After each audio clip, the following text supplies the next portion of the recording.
All right. Welcome, family, to another wonderful, entertaining, edutaining edition of We All Be News, Radio, and TV. It's News Free Dixie for the 21st century. This is Brother Ron. Hope everything's coming in loud and clear and in living color. We're going to have a special guest on today, the Honorable Judge Joe Brown, and also a growing fan favorite, Brother Albert Lanier out of Hawaii. Say hello to my Hawaiian friend. Hey, brother, how you doing? Hey, how are you? I'm good, man. I'm just surviving the times. How about yourself? I know. It's a crazy day, isn't it? It's very much a crazy day. You already know we got to talk about Yeah. the Jello Man, Pudding Man, Mr. Bill Yes. Cosby. But we all know your credentials and stuff. So you're a very prolific freelance journalist, investigative journalist, and thought provocateur yourself. So I'll let get your thoughts about the case off the bat about this new Oh, okay. information. I was completely taken by surprise today that it came down. The decision from the Pennsylvania Supreme Court came down today. But to be brutally honest, even though I was surprised it happened today, I'm not surprised it happened. Because from what I know of the trial, I'm sure we're going to get into this.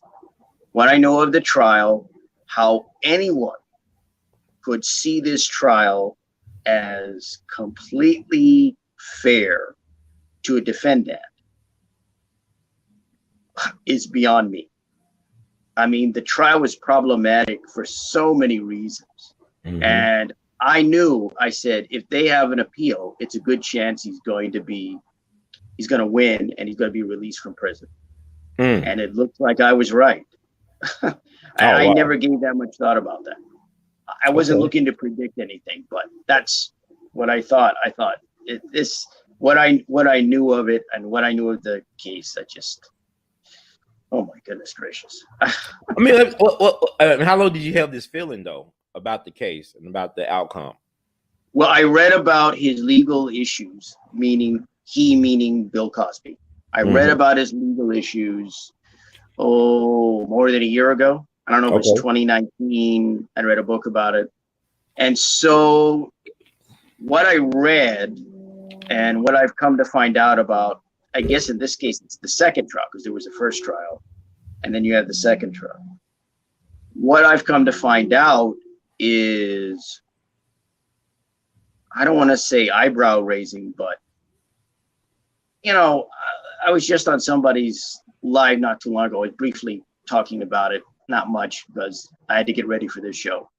But what I said was, you have a criminal injustice system, especially when a lot of trials don't work. So what I would say is, regardless of what you think of his, meaning Cosby's possible actual guilt, this trial is tainted. It's absolutely tainted. I'm misusing a legal term. I think the judge would have to forgive me because I'm not a lawyer, though I do apparently play one on TV.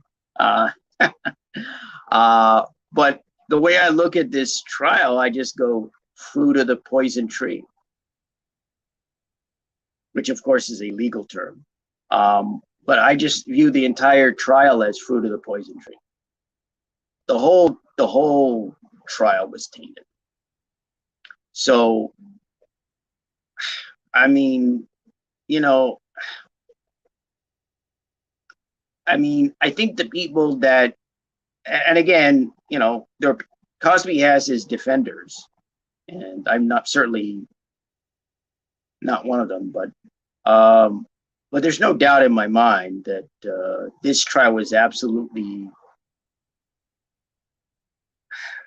even from what I know of trials, and there are a lot of things that go haywire, and people don't understand, there are a lot of things that do not go according to procedure. Legal shows, for the most part, never really give you, like, I don't mean just 1 hour dramas about the legal profession or about the about the justice system, but I'm talking about any kind of show dealing with the law on TV. They never really give you a sense of how court cases are really conducted and how trials, what can really happen in trials, and it's odd sometimes. I mean, my And this thing one, about well, it should never took place, man. It's a travesty, a great miscarriage, a gross miscarriage of justice. He had a deal with the previous prosecutor that there would not be any charges brought against him. He was honest about his testimony in the civil part of this atrocity. He paid the woman millions of dollars. She violated her clause and speaking her piece after accepting his money. And then the judge had the conflict of interest because of his wife. I mean, he was an activist judge, oh and yeah, not a woke judge, whatever. The whole thing was a travesty. Here's a black man who had means, and he was lynched by the judicial system. And you know, the greatest number of lynching victims of black people were businessmen. We just got to observing the 100th anniversary of the Black Wall Street Massacre or Negro Wall Street Massacre in Tulsa. And these were black businesses, a thriving almost 40 block of black excellence down in Tulsa was destroyed by white arrogance and BS. They leveled the town within 24 hours because they were successful at what they did in terms of being entrepreneurs, in terms of taking care of their community. And Bill Cosby gave millions of dollars and countless hours of his time into so-called black institutions and individuals. The stuff that he did for people behind and in front of the camera is phenomenal. And yet this is what he get, a poor return on his investment on the people that he served and loved. And nobody's a perfect person, but it's atrocious to think that black folks have the nerve not to even stand up for this man who have given millions of dollars to Spelman College and other institutions. They revoked his honorary doctorates. It's a BS. BS. You got all types of people walking around with impunity, and they're celebrated as American icons. The 4th of July coming up. Who found this country? Rapists, pirates, and gangsters. Degenerates. The people who created this republic are the folks that nobody wanted. They either send them here or they send them to the prison colony known as Australia. You look all this up. You say, oh, Ron, you're just passionate and angry. Look, I'll fact check everything I just said. Okay. Go ahead, sir. right. Well, here's the weird thing about this trial is, if it were simply about racism, it would be simple. It's not just about racism. It's just, it gets into a dysfunction. To me, this trial was dysfunctional because of personal dimensions. Especially in regards to the judge and the former, I guess it was the former DA, who had made the deal with Bill Cosby. I mean, that judge should never have accepted this trial. And what I wonder about is the counsel on Cosby's part, like his attorneys. Well, I think at one point he had Tom Ezra, who was a very good attorney. And he was interviewed, I think the platform is called Vlad TV. Mm-hmm. But what he said on Vlad TV was, this was the most unfair trial he's ever been involved with. And I would agree with him. I mean, this trial is just dysfunctional. I use the term dysfunctional. It should never happen. It should have been aborted. It's just a bad idea. I mean, it's like they didn't care that this was going to go to appeal. And normally within the justice system, if you're a judge, your conduct and your bearing, as well as that of the other officers of the court, lawyers, you want to be able to conduct yourself well enough so that you don't want an appeal or want a successful appeal. And they appealed to, of course, the Pennsylvania Supreme Court. What I hear is not too many appeals at the Supreme Court level in Pennsylvania succeed. This one did, and it's easy to see why. It's easy to see why. When you have a judge and a former DA who both contested for the office of the DA and had personal antagonism between each other. I mean, we're not talking simply rivalry, personal antagonism toward each other. I mean, this is like something out of a David E. Kelly TV series. You know, No, Boston really, Legal's got nothing on this. It's American history. Look at Alexander Hamilton and Aaron Burr. You always had personal animosities within these professional so-called industries or levels to this, like Andrew Jackson. Look at gun duels they get into over, oh, you disrespected my honor, sir. Or you think about even back in the 1850s with Charles Sumner, the senator from Massachusetts who was an abolitionist, how he was beaten to an inch of his life by Preston Brooks, the representative from South Carolina, beat him with a cane into an inch of his life. He had to convalesce for almost 3 years. So this is nothing new. We just got to be honest about the situation. Yeah. This is BS, man. It's not even dysfunctional because families are dysfunctional. This is BS. This should never happen. And for the people, I think the trial is dysfunctional. That's what I'm saying. Now, it's a conflict of interest. First of all, he had to deal with the prosecutor. Right off the bat. No, he should never been tried. He paid millions of dollars. It's amazing to me that this judge had the temerity and no. It ain't about the arrogance to take this trial. But it's not about the judge, man. It ain't the judge. The judge should never. It's common sense. There's no This is not the justice system. It's a just us system. It's the judicial system. It's a legal system. We already know just because something's legal don't mean it's ethical. Civil rights movement proved that. What I'm saying is people stop with the BS. If Bill Cosby didn't love kitty cat, he would never went to prison. He was a hetero black male, a masculine black male who wanted to be a boss, who wanted to have his own network. You see what he done? They killed his son. Whatever you want to believe about that, they killed his son. And he kept on trying. And also in 2014, they were trying to take his land, like Kinder Morgan, one of the largest energy providers in the nation, was trying to run a pipeline through some of his land. Bill Cosby and his wife, Dr. Camille Cosby, own a lot of land in the Northeast. And they got together with environmentalists. Y'all can look all this up. And they protest against the pipeline being built on not only their property, but also other real estate property in the Northeast, because they believe in land conservation for posterity, for other generations to enjoy. Dr. Camille Cosby came out with an op-ed back in March of 2014. By the end of 2014, you had Bill Cosby under fire. Bill Cosby had a multi-million-dollar Netflix deal, had a sold-out comedy tour on the way, and this is how they railroad him with some nobody jerk-off puppet named Hannibal Buress, who haven't been funny in a day in his life. Where is Hannibal Buress now in 2021? This is BS. Call it for what it is. I'm not going to hear me hard. You know, I'm in Memphis, man. We're about to unveil the Ida B. Wells statue on Beale Street on her birthday, July 16th. Ida B. Wells was ran out of Memphis for telling the truth of how they did black folks through the Just Us system.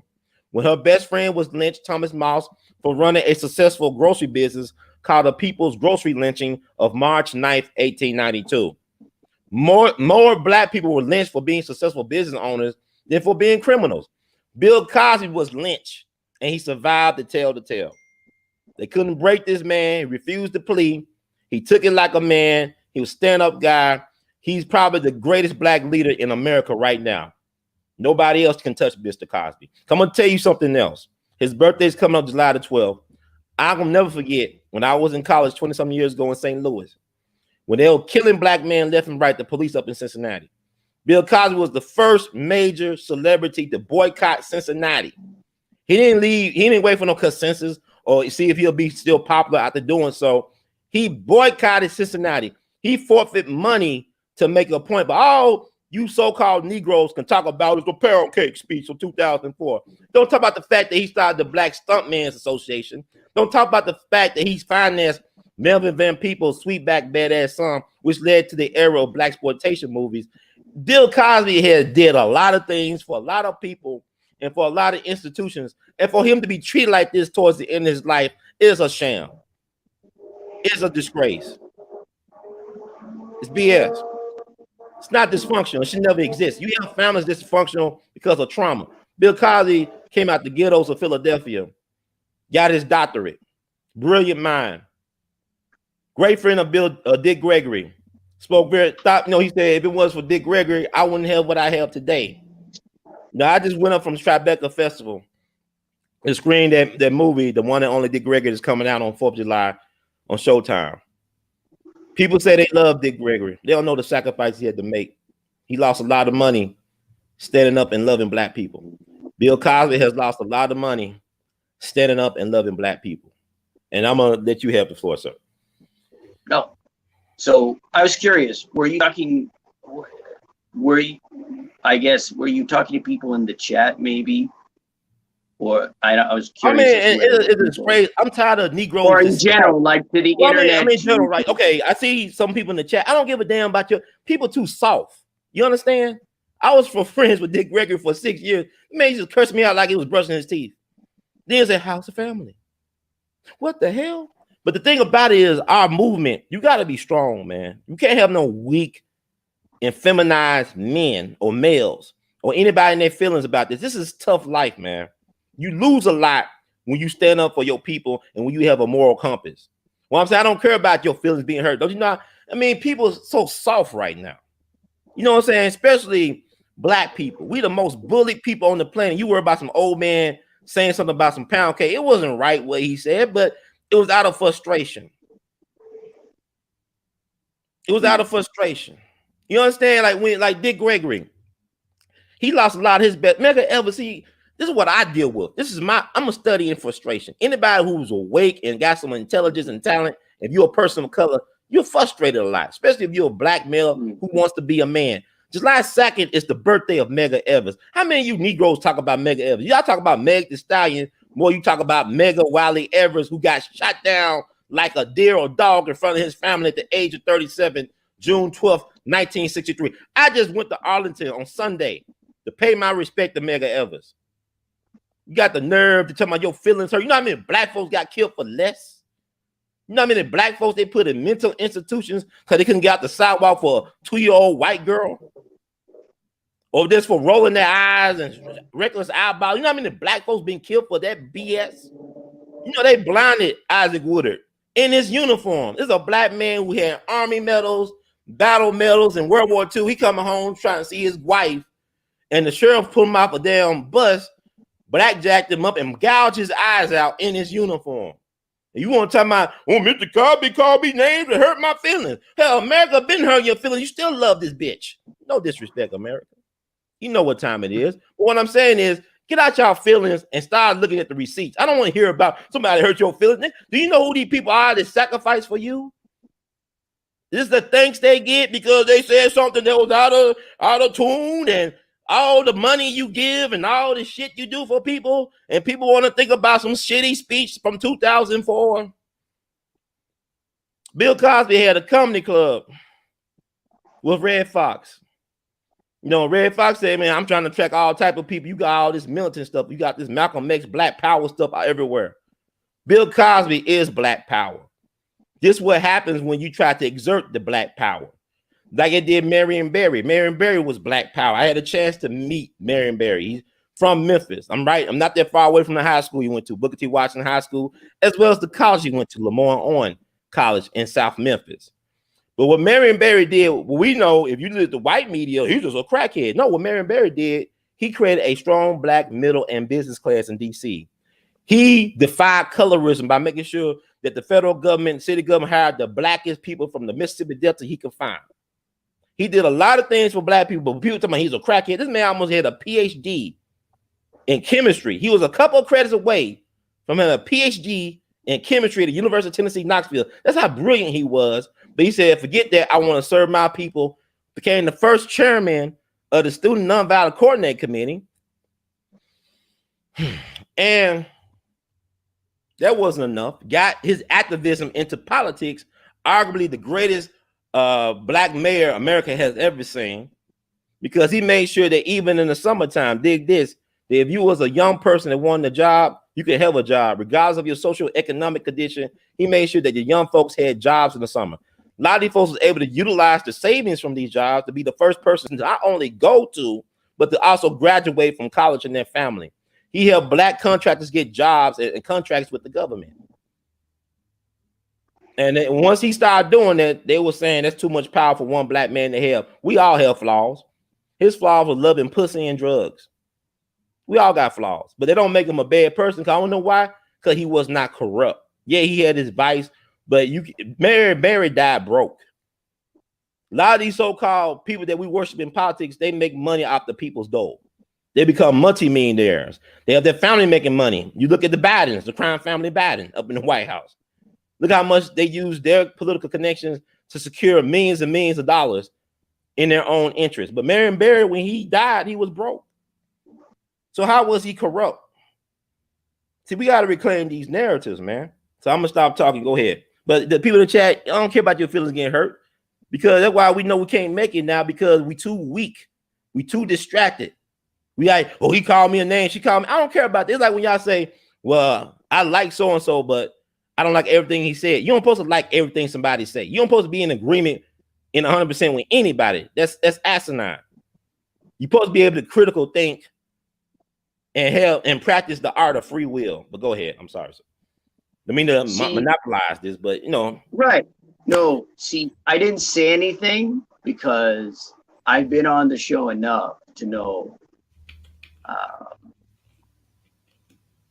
when you're rolling and when you have your indignation about something and you feel strongly about something, you go, okay, just see, you know, see what he has to say and just see where it goes. So I'm used to that. Having been a journalist, I'm used to that. You listen. You don't just ask questions, you also listen to the answers. So yeah, but if they could do this to Cosby, he had money. Who else is they doing this? They've been doing this to us for generations. What's it gonna take for us to get an anti Asian hate bill passed? How many folks got to hang from trees and jail cells? Well, that's a question that probably shouldn't be answered. Why? But again, I kind of like seeing where you were going on it and seeing what you had to say.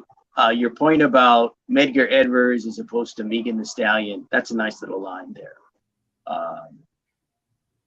And it may be true because it's a celebrity-oriented culture, right? I mean, it's. But here's the thing about Medgar Evers. This is why I'll bring up, because I got to school people, because people don't get this YouTube thing is about junk food a lot of times. There's a lot of good information on here, but Medgar Evers had them celebrities wrapped around his finger. I don't know what it was about Medgar Evers, because there's not too many speeches of him talking. But Dick Gregory gave up his whole lucrative career to serve with Medgar Evers. He went down to Mississippi. He was on a Medgar Evers spell. Lena Horne was infatuated with Medgar Evers. I mean, she adored Medgar Evers. It was something about that man. He was a sergeant in World War II. He was a part of the Red Ball Express. They were the guys like Amazon Prime drivers or UPS. They were delivering all the supplies and stuff to General Patton's Third Army. My maternal grandfather, Arthur Taylor Sr., was also a member of the Red Ball Express, involved in the Battle of the Bulge. He was there in Normandy. He might have knew Medgar Evers in the service. I don't know. They were both from Mississippi. And they both were Red Ball Express. But Medgar is used to putting his life on the front line for the advancements of ideas and causes greater than himself. But Dick Gregory was on his spell, gave up his whole career basically to join the movement. He thought he was going to die with Medgar Evers. But his son, his name, Dick Gregory Jr., died of SIDS, sudden infant death syndrome. So he had to go back up to Chicago. Medgar urged him to go back to Chicago.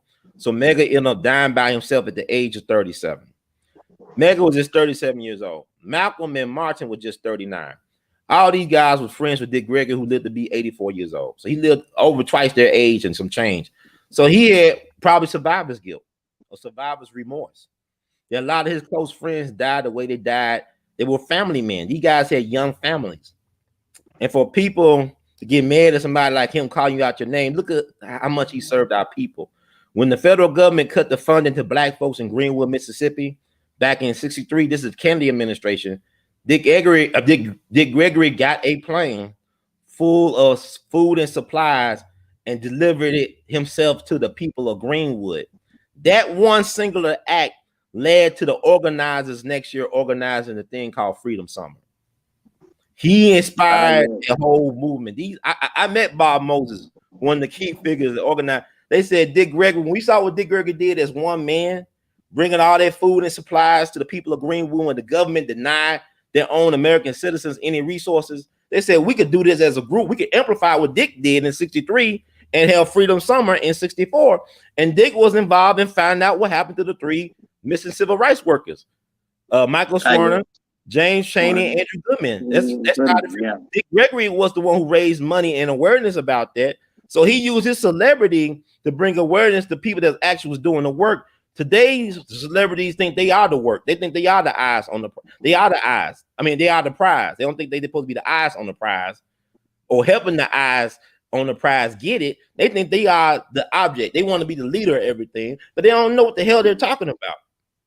I mean, well, their eyes are on the prize, but the prize is financial and economic, and not beneficial or societal. It's very self-serving. Right, because that's the way that American culture has bred not only those types of celebrities, but other kinds of celebrities in general.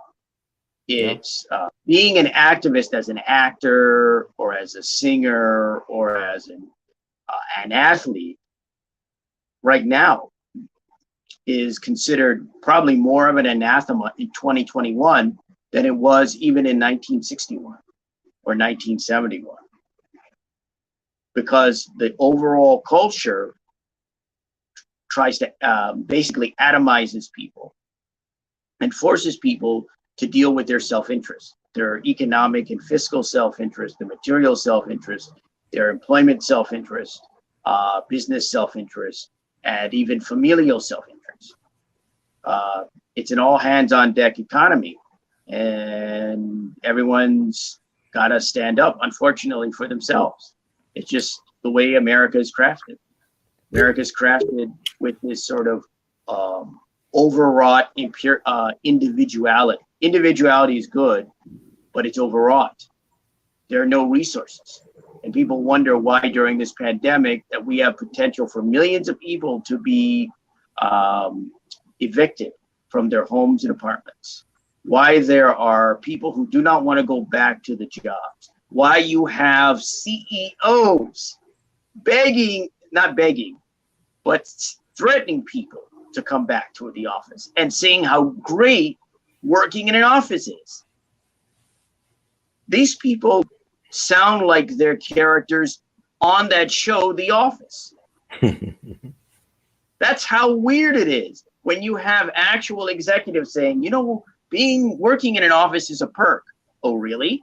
The closest I came to it was as a freelancer when I lived in Seattle. I had to go into a publication to write my articles because the computer I had at home, this IBM with Microsoft Word and dot matrix printer, that didn't fit their system. So I had to use their Macintosh. So I had to come into the office. So I'm not a guy who's normally worked in an office, and I don't see anything valuable about office. This is probably you talk about sensitivity and people being offended. I'm probably offending a lot of people now. The office jobs are the worst, some of the worst jobs. Office is a toxic environment. It really is. Hey, if you got to work in an office, so be it. But we're living in an era now where everything's increasingly automated. Technology's taking over everything, and everything's online. I mean, I was somebody who hadn't worked a regular job because I was a freelancer for 22 years and a journalist for 22 years. I retired for 4, and I just came back to freelancing, not to journalism, but freelancing. And I read a book not long ago about the way jobs are. Everything's online. You got to, you've got to go and apply. I mean, that didn't exist when I came out of high school in 1988. 1988, I actually had to, and it's interesting to tell people this, I actually had to go to job sites and fill out applications and hope they would call me back. and wait for that. Now you just go on some website and you fill this out, or you send a resume. It's a whole different world. It's a whole different world. So you've got CEOs and presidents of companies threatening, cajoling, trying to get people to come back to offices for jobs. Mm-hmm. When in fact, things are changing. And pretty soon you probably will have to get rid of those people anyway. You'll have to fire them, they'll be unemployed, and they won't have jobs. When they're better off working at home, which is a better environment for them, happier environment, and the work gets done. Trust me, I'm somebody who worked remotely for over 20 years. The work got done, I got paid, it worked out just fine. See, this is the kind of world we live in. It's a surreal country. It's an absurd country. It's absurd economically, and it's absurd in terms of it. That's the kind. And I guess in the case of Cosby, it was absurd as well. But you look at the way things are, you now have these CEOs asking people, can you blame people for not wanting to come back to jobs with terrible wages? Terrible wages. What is it David Graeber, the economist, said? I don't know who's the economist, but the academics called them BS jobs. Right. You got so many BS jobs because the wages have been stagnating since the 70s, for the most part. Slight rises. Maybe you get 50 cents raise in your wage. Yay, 50 cents. Yeah, you can get, I don't know. You can't even get penny candy for 50 cents. So this is the kind of country we live in. So when you look at what's happening in this country, what people are going through and what they're dealing with, we're looking at a certain amount of structural, economic, and employment and business change, but people who want to hang on to the old way of doing things. Right. Come to the office so we can use our new electronic equipment, our digital equipment, to spy on you and see what your productivity levels are and see whether you're up to snuff. So they will eventually fire you. You want to come back to the office, so you might end up fired. And that's what the American economy has become. That's what the American worker has become. Yet a pawn in the larger economic system. I guess it's always been that way, but now it's still that way. And even worse because of ongoing and encroaching technology and changes in the overall economy. Well, you know, they trying to get rid of people anyway. All this stuff is about depopulation and population control. They really know the system does not like humanity at all. I mean, most of the people in the world are living at poverty wages or living in poverty. So that's like, it's kind of weird. I go back to Adam Smith, Wealth of Nations. It was written centuries ago. And Adam Smith said a corporation should be a limited enterprise. In so many words, it should be limited. Once I say we having bridges and buildings collapsing, right? We build infrastructure. Oh, in Florida, yeah. Yeah, not just Florida, but in Memphis, the I-40. I'm not that far from the I-40 bridge. I mean, it's a major bridge where you got 41,000 cars crossing it daily. Yeah. Memphis is a distribution hub of America. It's the economic hub of America.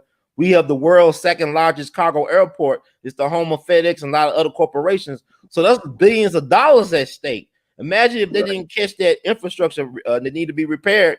You know, you could lost a lot of lives. Memphis is still impacted on the long run. Memphis is still kind of a music city, right? Not just a music, man. You get it. I mean, look, Memphis is a distribution hub of the country. Period. Culture, economics, everything runs through Memphis. Train, plane, automobile, even boats. Everything runs through here. It's an important economic hub of the country. They got the world's second largest cargo airport. It used to have the number one. Now Hong Kong is number one. So when you mess with bridges falling down and roads, that's infrastructure. Now you might lose short term. Yeah, lives will be lost, but over the long terms, more lives will be impacted. So this is where we at right now. So we gotta understand that these people don't mean us no. It's not a personal thing. It's just business. But they're in the business of killing folks to make a profit. So with that said, we're gonna bring on a prophet of sorts to add something to the gumbo of this conversation. The Honorable Judge Joe, how you doing today, sir? Oh, here we go. All right, gentlemen, how are you? Oh, it's an honor, man. I know you. Yeah. I'm kind of losing my voice, but I'll see how long I can hold out. Well, we want the people want to hear from you, Judge. What's your take on this? Because you've been a day one. You get this Cosby BS and all this other stuff. That trial yeah, go was a ahead. damn disgrace. Everything that can go wrong in an American trial went with that. Okay, first off, Fifth Amendment. You have an absolute right to remain silent. In a civil action, if there's no criminal action, you don't have that right. So what happens is this woman sued Dr. Cosby. His lawyers brought up the Fifth Amendment and said he doesn't have to respond because he might be criminally liable. Well, the DA of the district at that time said, no worries, we're not going to prosecute him. The civil judge said, well, all right, you have to give a deposition. He didn't admit anything. He just told his version of the facts. Well, a new DA got elected and said, well, forget the agreement. We're going to use this statement he gave in the civil case as our main evidence. And then they started bringing in stuff, including some garbage from some I found, incredible witness from 51 years before the trial. The judge was a disgrace. He lost control of the trial. The proceedings are crazy. He let the jury get out of control. He let a spectacle be put on around and about his courtroom and courthouse. And the state Supreme Court just said, this is so much garbage, there's nothing can be done. It's gone, it's out. So Cosby walks out the door. Now, to get into some other things, this judge had 60 days to file a basic report on the trial proceedings. He took 9 months.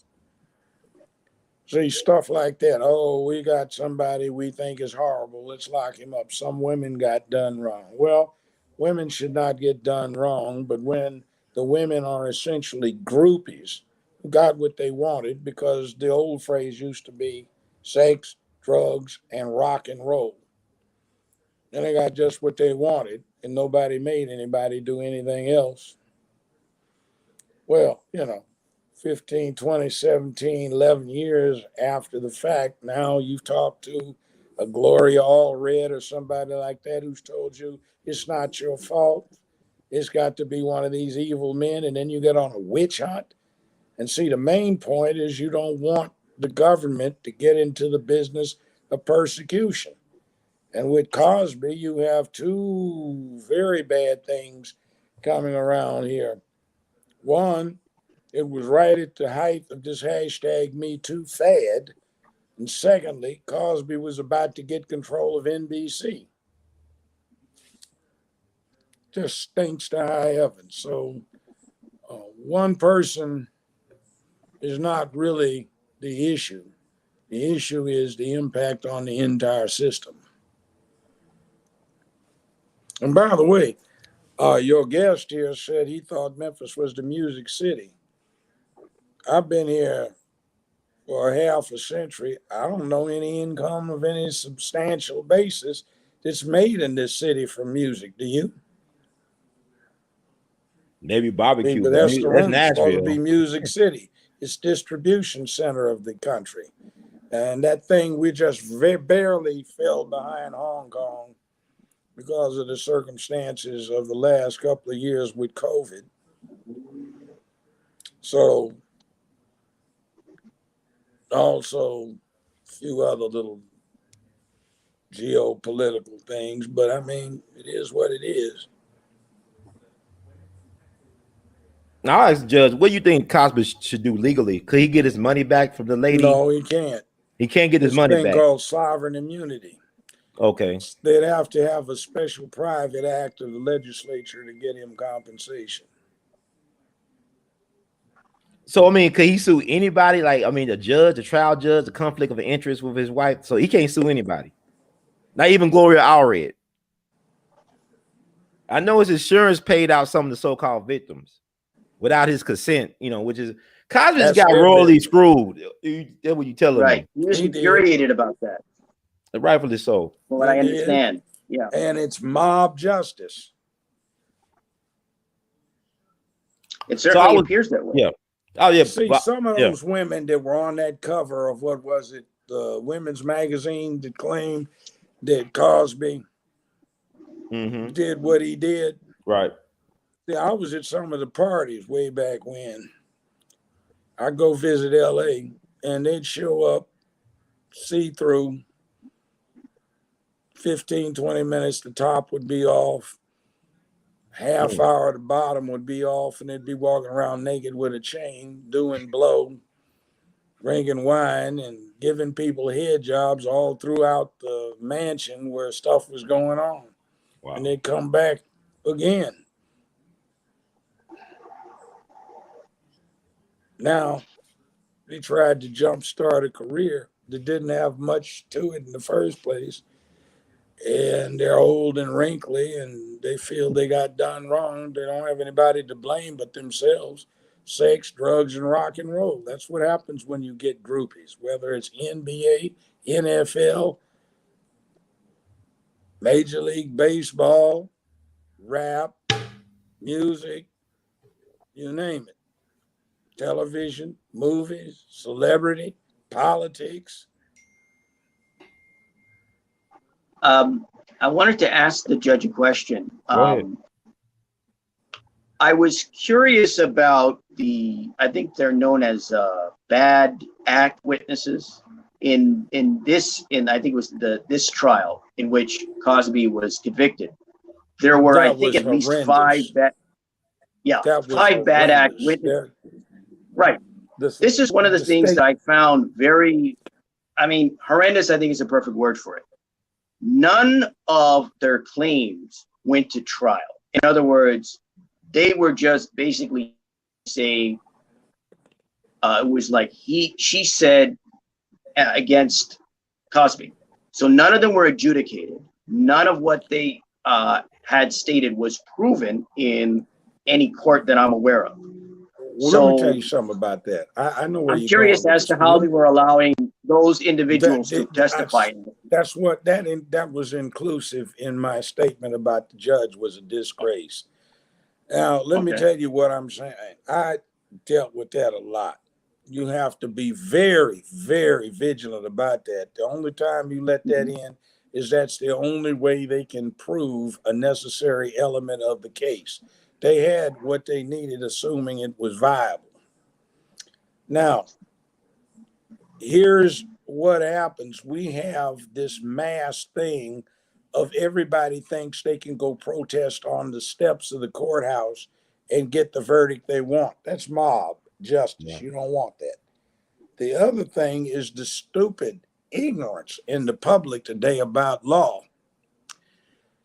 Today on Twitter, and commenting about that, somebody said, well, he's guilty. Nobody disproved those women's accusations. Well, you big dumb fool, that's not American law. You don't have to disprove somebody's accusations. You have to prove that the accusations are true. Right. Precisely. You cannot disprove a lie.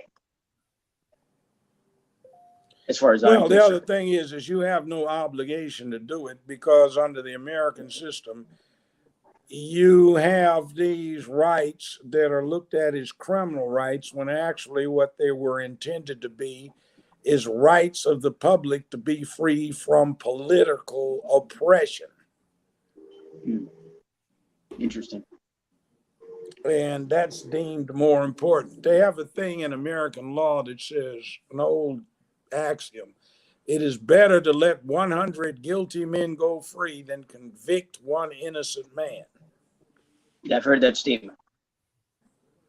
But people don't get it now because they are part of this. Everybody gets a trophy. We are all entitled to get what we want. Outlook now that because they've got a whim, they want it satisfied, and they don't get educated enough. They don't get exposed enough. What education they get is not vigorous enough to get them to contemplate that there are other sides to any issue, but aside from the one that they want. The judge in this case is a piece of work, and as a judge, I know you just stated that you clearly find this man. He's a piece of rat ass shit. Sounds like a good description to me. This guy is a piece of work. This, I believe his name was Stephen T. O'Neill. I believe that's his name. He not only invalidated the agreement, or said it, yeah, basically said that the agreement that the former DA, I believe his name was Bruce Castor, had conducted with Cosby. He said, that won't work. Not only did he do that, but he also made sealed documents, I believe, because Andrea Constant, who was, I believe, the person that was accusing Cosby, she had filed a civil suit. And the documents were sealed. And he said they should be unsealed. So not only is he allowing these documents to be unsealed, but he's also saying that the agreement between the former DA and Cosby was, I guess, in effect, null and void or something akin to that. Yeah, you can't. I'm not an attorney, so I can only speak as a layman. You can't do that. Right. I mean, the moves in this case, I mean, I'm looking at one terrible decision after another. And again, I'm a layman. I'm not a lawyer, though I play one on TV. No, just joking. It seems like one terrible decision by this judge, who of course had run for DA in the county in Pennsylvania where this is adjudicated. He'd run against Bruce Castor, and they had a history of personal antagonism toward each other. I mean, it seems like every facet of this trial is like one rotten aspect after another. Now, I'm probably misusing this term, Judge, and I know since you are a lawyer and a judge, you know better than I do. But to me, this entire trial just seems like fruit of the poison tree. That's a good way of putting it. Wong Song doctrine, the fruit of the poisonous tree. And that's it. If the tree's poisonous, you can't use anything that comes off of the tree. One thing we had here is we had a deplorable movement that I understand had a genuine basis for coming into being as #MeToo. But somehow or another, that seems to have gotten perverted, and it was moved on by the media, mainstream and social, where people forgot that there are larger issues. They just wanted what they wanted in the short term.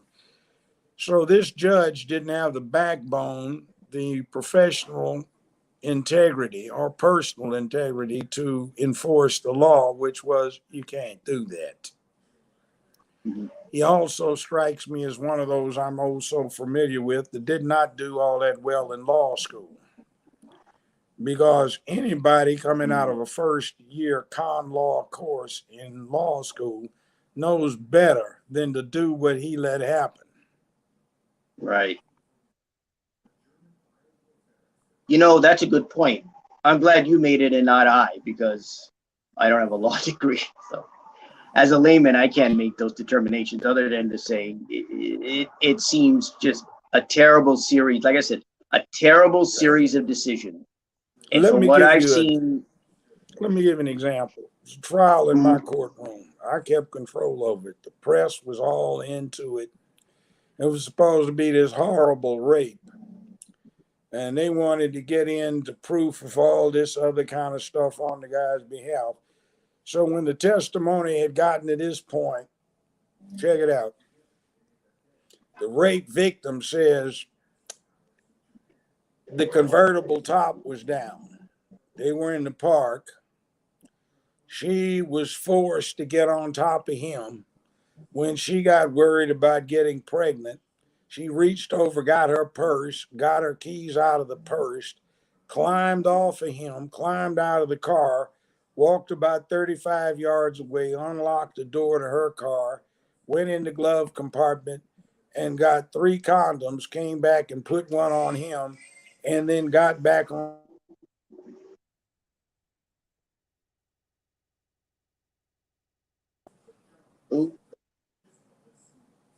Cena lost the audio. Yeah, what I said was she testified that she got off of him, climbed over the side of his convertible, walked 35 yards to her car, unlocked her car door, opened up the glove compartment, got 3 condoms, came back, climbed back into the convertible, put a condom on the so-called rapist, then got back on him so the rape could continue. And they wanted to bring in proof of other crimes, but when it came out later, there was a lot more to it that had nothing to do with rape. It was 3 women that were very angry with each other, and they had all sequentially been involved with this guy. So they decided they were going to fix him. I wouldn't let that in. The prosecution got mad. The jury, of course, acquitted him. And then a few months later, all that other nonsense started coming out. But you see, there's this thing. Being a judge is a nice job for a lawyer. It's not as aggravating. You're in charge of what happens, not trying to convince some idiot that your way is the right way.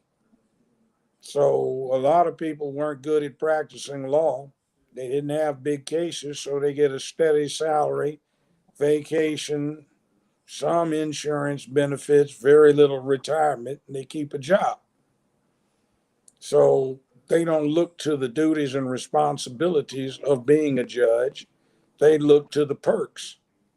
And then, quite frankly, sometimes some of the judges some of us who wear the bat capes, we're just plain blockheaded, donkey stupid.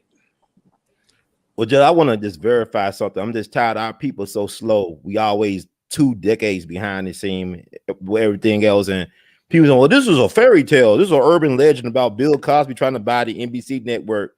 Bill Cosby tried to buy the network several times. This is from New York Times, October 29th, 1992.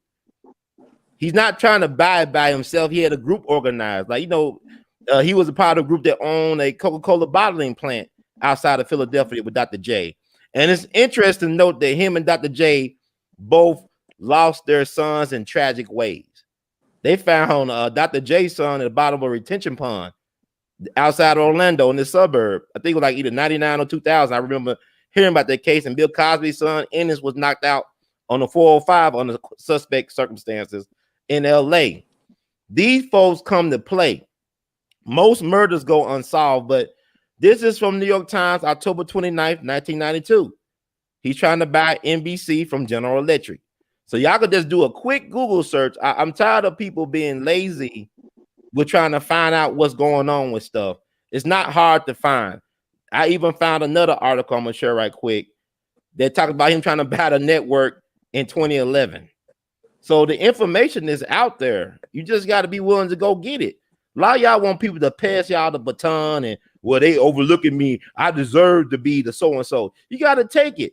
I remember I talked to Julian Bond 20-something years ago in college.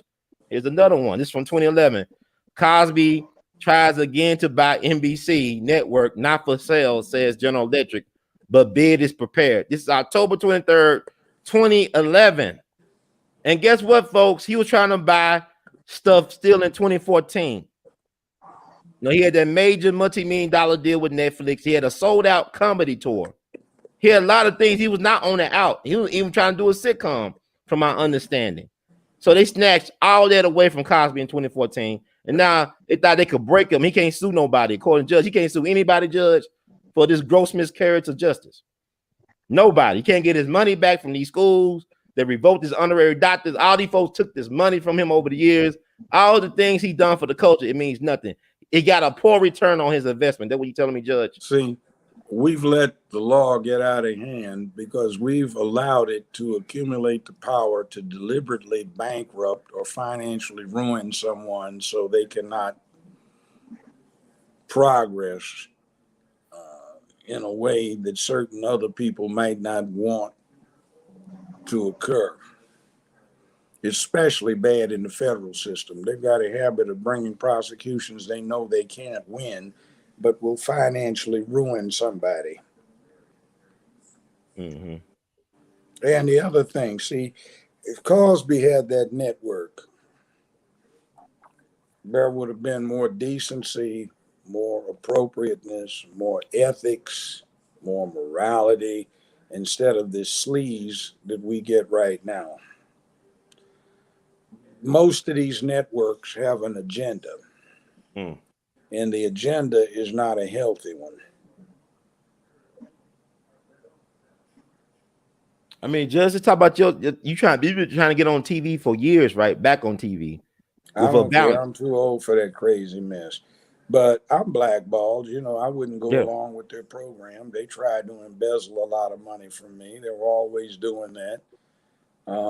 This whole thing, I told you about this several times. When I had Mm-hmm. this show, it hadn't even been a month and a half old. They had a function. It was big ticket television. Had one. I think it was at the Beverly Hilton. It's been 23 years ago. Okay. And I was a bachelor. I'm young 50s and I like to dance. Well, I wound up talking to a woman that I had known before. Mm-hmm. And we sat at a table. She got up, excused herself to go to the ladies' room. She took a long time coming back. When she sat down, she said, "Do you know that guy over there? Tall guy in the gray suit." I said, "Yeah." Said he walked up and offered me $2,000 in cash if I'd sign a note saying you tried to cop fields on me. So she and I went around and found all of the women that I could recall dancing with, and we got similar statements in writing from them. Mm. So it's a matter of self protection. Myself and my publicist, she was a young female, we set up a trap. We invented a woman, and we filed affidavits as we went along with the invention, who was being aware of it, and so on and so forth. And about 6 weeks later, these idiots wanted to call me up to headquarters to complain about me trying to proposition this woman in return for her getting employment. And it's the fictitious woman. And that was the story we were feeding them. So they had a fake letter. So they weren't there 6 weeks later. I was for another going on 14 years. But that's the way they roll. Yeah, it's That's why people interesting. get married so often in Hollywood because of Mm. this kind of thing. It's not safe to date. So if you want to date somebody, you marry them first. Hmm. I You got got this. too many gold Based diggers, on freaks, and folk that have right, no based scruples, on no morality, and right. no ethics. Well, I used to live in LA twice, and well, I didn't live in Hollywood proper per se, uh, Mm-hmm. but elsewhere. And I used to review films as well. So what I know of the town, what you say makes a lot of logical sense because there's what I call a pay to play kind of mentality among subsets of people in LA. Um, they're looking to get what they can from people. So the whole getting married before you know someone because you don't want to date. I'm reminded of what Nick Cannon said on a show once. He said that there are people looking to get celebrities, to sue celebrities, get them into lawsuits, sue them to collect I don't know how much money from them. And it's Get something a that you have to settlement. kind of be prepared for. Yeah, you have to be prepared for if you're a celebrity, especially if you're a larger celebrity. Because I was always curious about that. Every time I hear these claims, suits against certain actors or certain musicians or certain people, I always wondered if there's a agenda going on, like There he people is. looking to collect. Yeah. You get warned by your agents and everything of the latest scams that people have come up with. Like there was one, I won't mention the names involved, but there was a celebrity sitting in first class. So somebody got up out of coach to go use the restroom on the airplane in first class. Mm-hmm. The person deliberately stumbled, fell onto the lap of the celebrity, and then wanted to sue the celebrity for supposedly causing them to have a fall. That was one of the favorite little scams. Yeah. That sounds like the old slip and fall. You're in somewhere and you try to slip and fall and you break your back or pretend that you have a back injury, a neck injury, and you sue whatever place you're in, a bank or a store Yeah, or something it's like unclean. Now I got a sore throat. I got to get out of here. So, but it's been good talking to everybody. But I said I'd add my Yeah. 3 cents to the mix, and that's it. Well, Judge, I'm glad Dr. Cosby got out.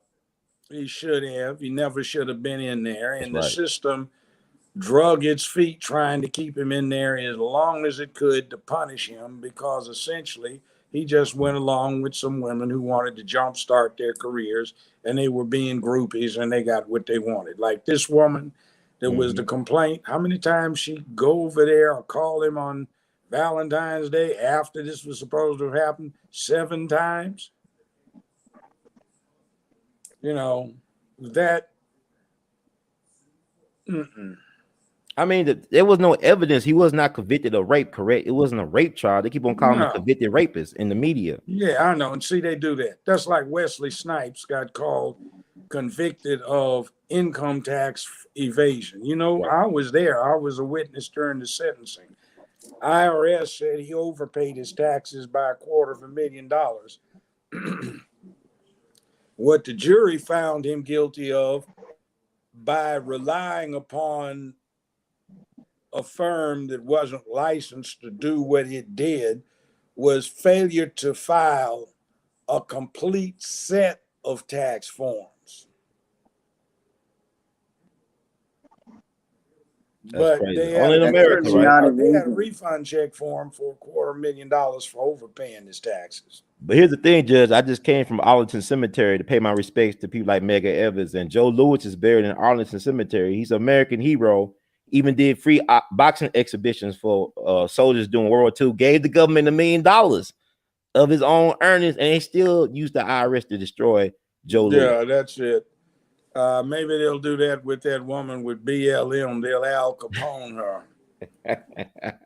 Rat-a-tat-tat. That's what I'm talking about. Thank you, Judge. Yeah, anyway, I got to get out of here. So, gentlemen, it's good. My throat is giving out. Yeah, go. Wish you go. Well. You're a trooper, well, Judge. it was good to see you. It was good to see you again, Judge. I was on your radio show talking about Sam Cooke this past February. So yes, sir. It was good to see you again. Thank you for coming on. And happy early birthday. Thank you for having me. I really appreciate it. Happy early birthday. And I appreciate your insight here. All right.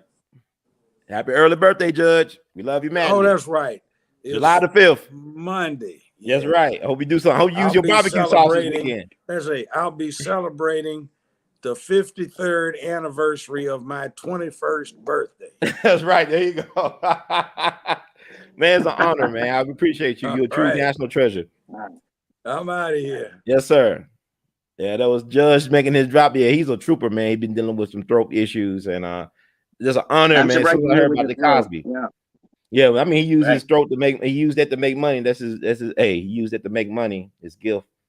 But I'm glad we had a chance to get Joe on the record, Judge Joe on the record about this, because he's been consistent in his support of Mr. Cosby and of this travesty of a spectacle, like he said, bread and circuses. So I get a chance to ask. Yeah, go ahead. What I wanted to, that's why I asked him a couple of the questions and made the points, because he was a sitting judge. And in this case, the judge was, if not a major factor, the major factor in this trial and the judge's decisions. So I thought it was perfect that Judge Joe Brown was here, because you know, you have the sort of legal background expertise. But you were going to say? No, it's a lot of things I want to say, but I'm saying the people talking about he's out on a technicality. He never was supposed to be in prison. It's never supposed to happen. That case was a technicality. If you want to talk like that, see, the thing about it is nobody's innocent of anything. We all guilty of something, but he wasn't guilty of what people accuse him of. And when you let innuendo and rumor and gossip become your primary evidence, then you have no cause for a trial. You understand? You can't. They ain't have no strong case against them. All these accusations by all these women over all these years, they could not produce anything that was really reasonable enough to hold them in prison, let alone have a trial. This was a waste of taxpayers' money and time.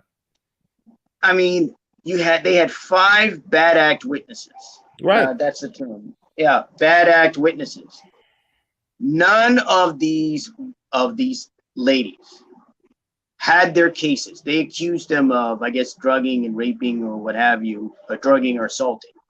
None of these cases, none of these accusations were adjudicated.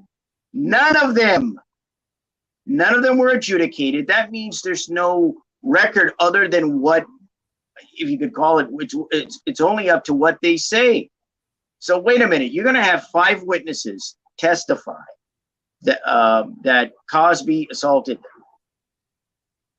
without any viable, verifiable proof of it. It's basically he said, she said, he said.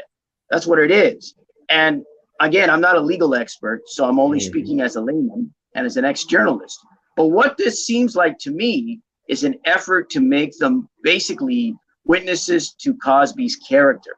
In other words, they knew, look, we don't have any cases where these women actually went to trial, and we were able to get records stating that it was either he was either acquitted or found guilty of this. So basically, they're essentially character witnesses, and they're done to prime the pump. In other words, they provide enough of a foundation that the jury will be allowed to go, you have 5 women that are saying that he attacked them. And then you have this plaintiff stating that he attacked them. Yeah, he attacked her. So you put that together, it solidifies the case. Because if it's just based, and that was one of the things they were contesting, is that the case should have been based on Constant alone. That case alone. You shouldn't have brought 5 bad act witnesses. And I see their point. Like I said, there's no adjudication, I believe, in any of those cases. Where are the court records? Where are the arrests? Where's anything? I don't think it exists, because it didn't exist because it didn't go to trial. You just have accusations. Basically, they're witnesses to character. That's essentially what they're doing. And I mean, I understand why the prosecution was doing that. Pretty clear to me, right? You have to paint him that way. It's like, I'll use an odd case here to make a point. Okay. Right? You have, what's his name? The Manson trial, right? Mm-hmm. The thing about Charles Manson is, you know what helter skelter, everything. The thing about Manson is, when he came to the Tate LaBianca murders and whatever other murders were connected, Manson did not commit any of the murders. Right. He did not hurt anyone physically. He did not kill anyone with a knife or a gun or anything. Manson did absolutely nothing. He told his followers, go into that house and take care of business. Mm-hmm. I don't. So well, what they say, I don't know. But I'll go ahead. Okay. No, but that's a fact. Because what's his name? Bugliosi, who was a prosecutor. He's questionable though. His ethics are questionable now. That's what I'm saying. Again, it's a legal system. Look how questionable it is. Right, all right. But like we said, even bad act witnesses. Who's the character witness for them? How can they judge Cosby when that character is questionable too?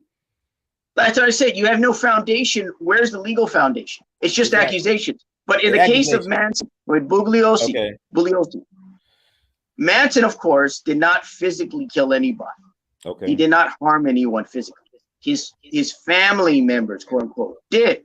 So the way Bugliosi got Manson was he had to tie him to the murders through conspiracy.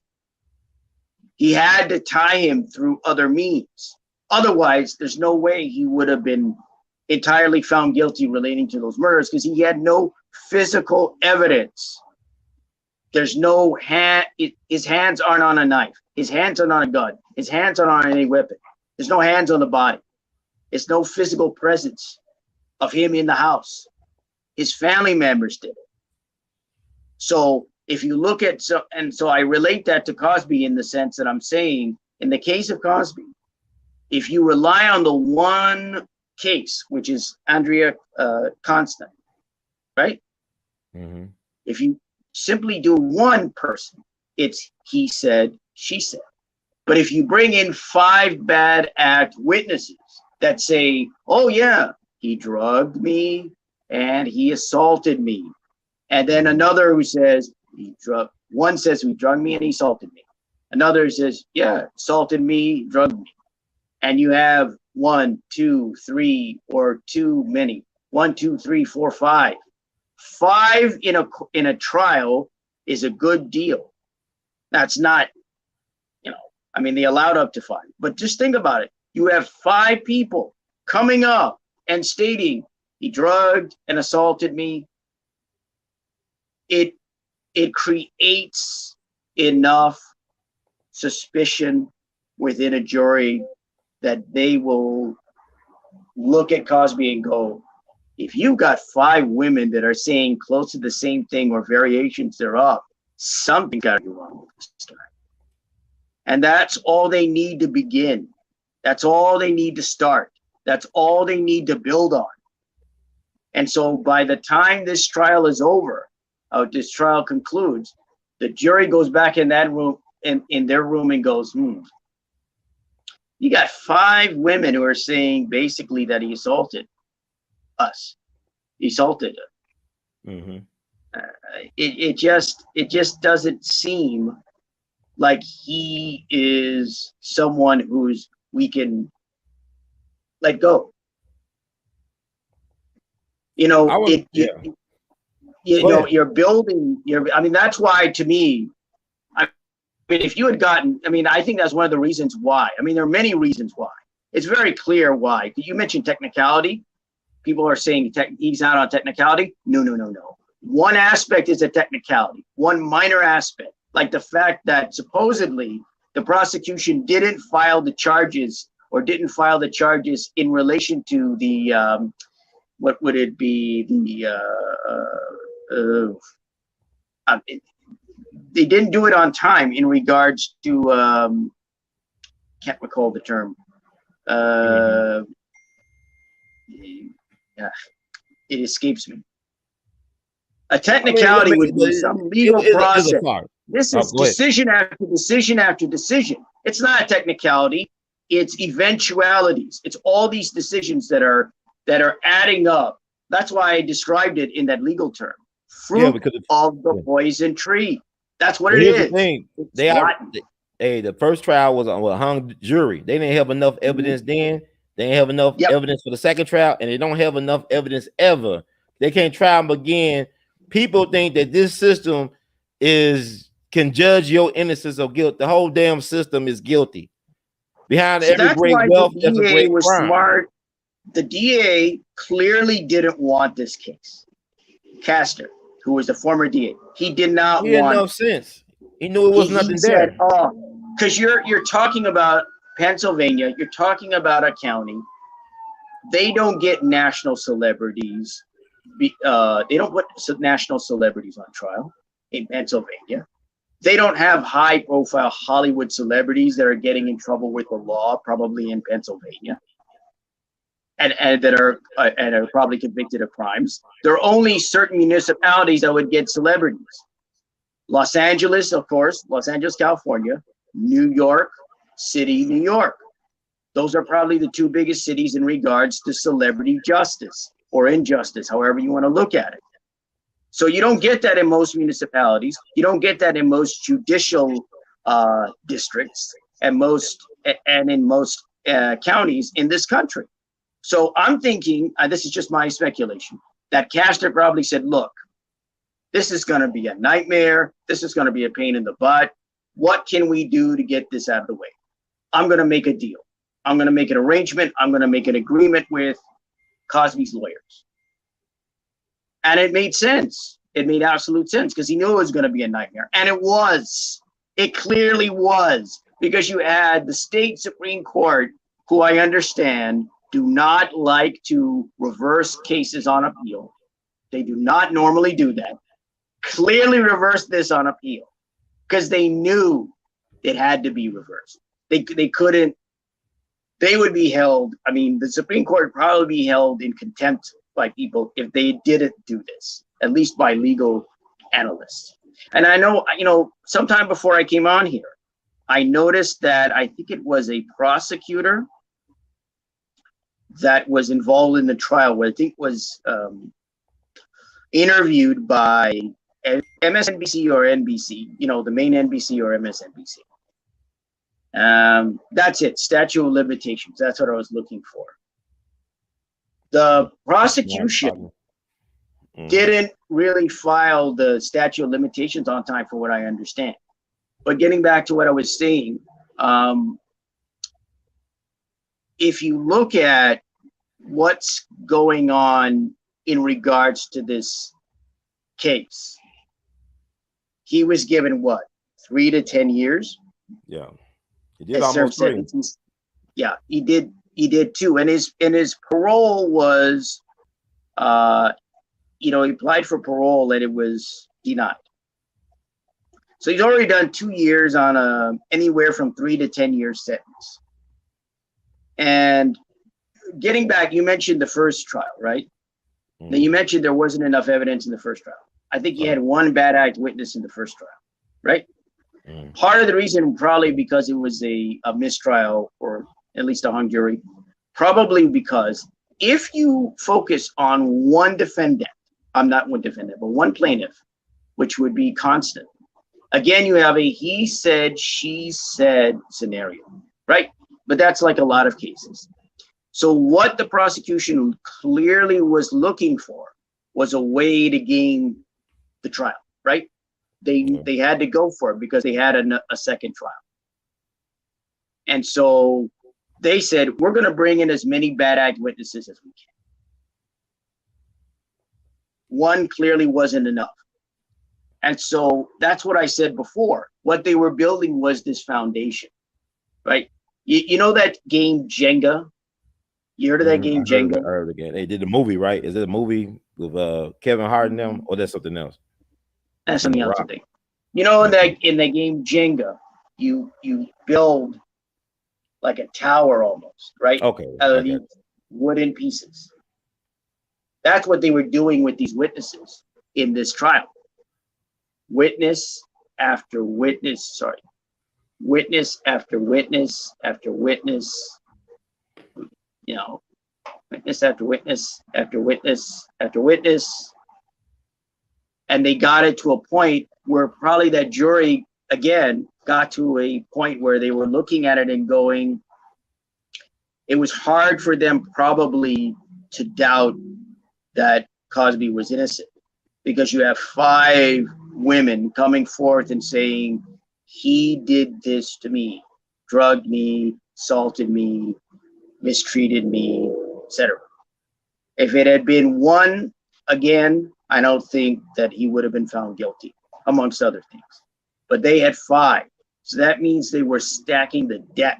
They wanted to make sure there was enough testimony so that no one would have any doubt that he could be guilty.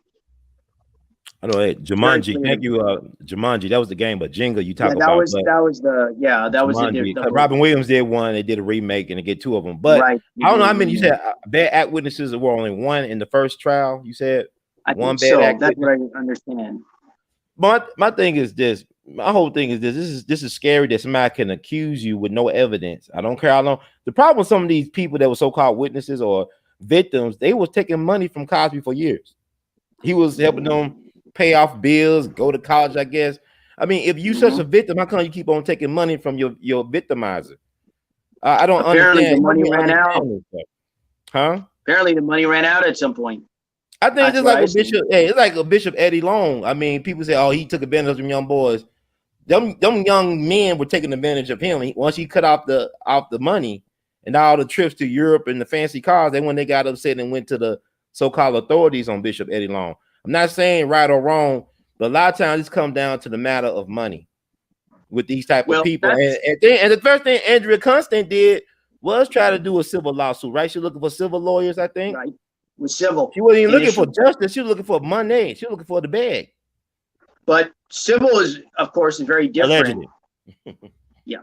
But civil is different. I mean, had this been civil, obviously you wouldn't have had the first thing she was trying to do is find out how she get some money off this, how she could finesse the situation. From my understanding, she wasn't looking for no criminal charge. She was looking for the bag.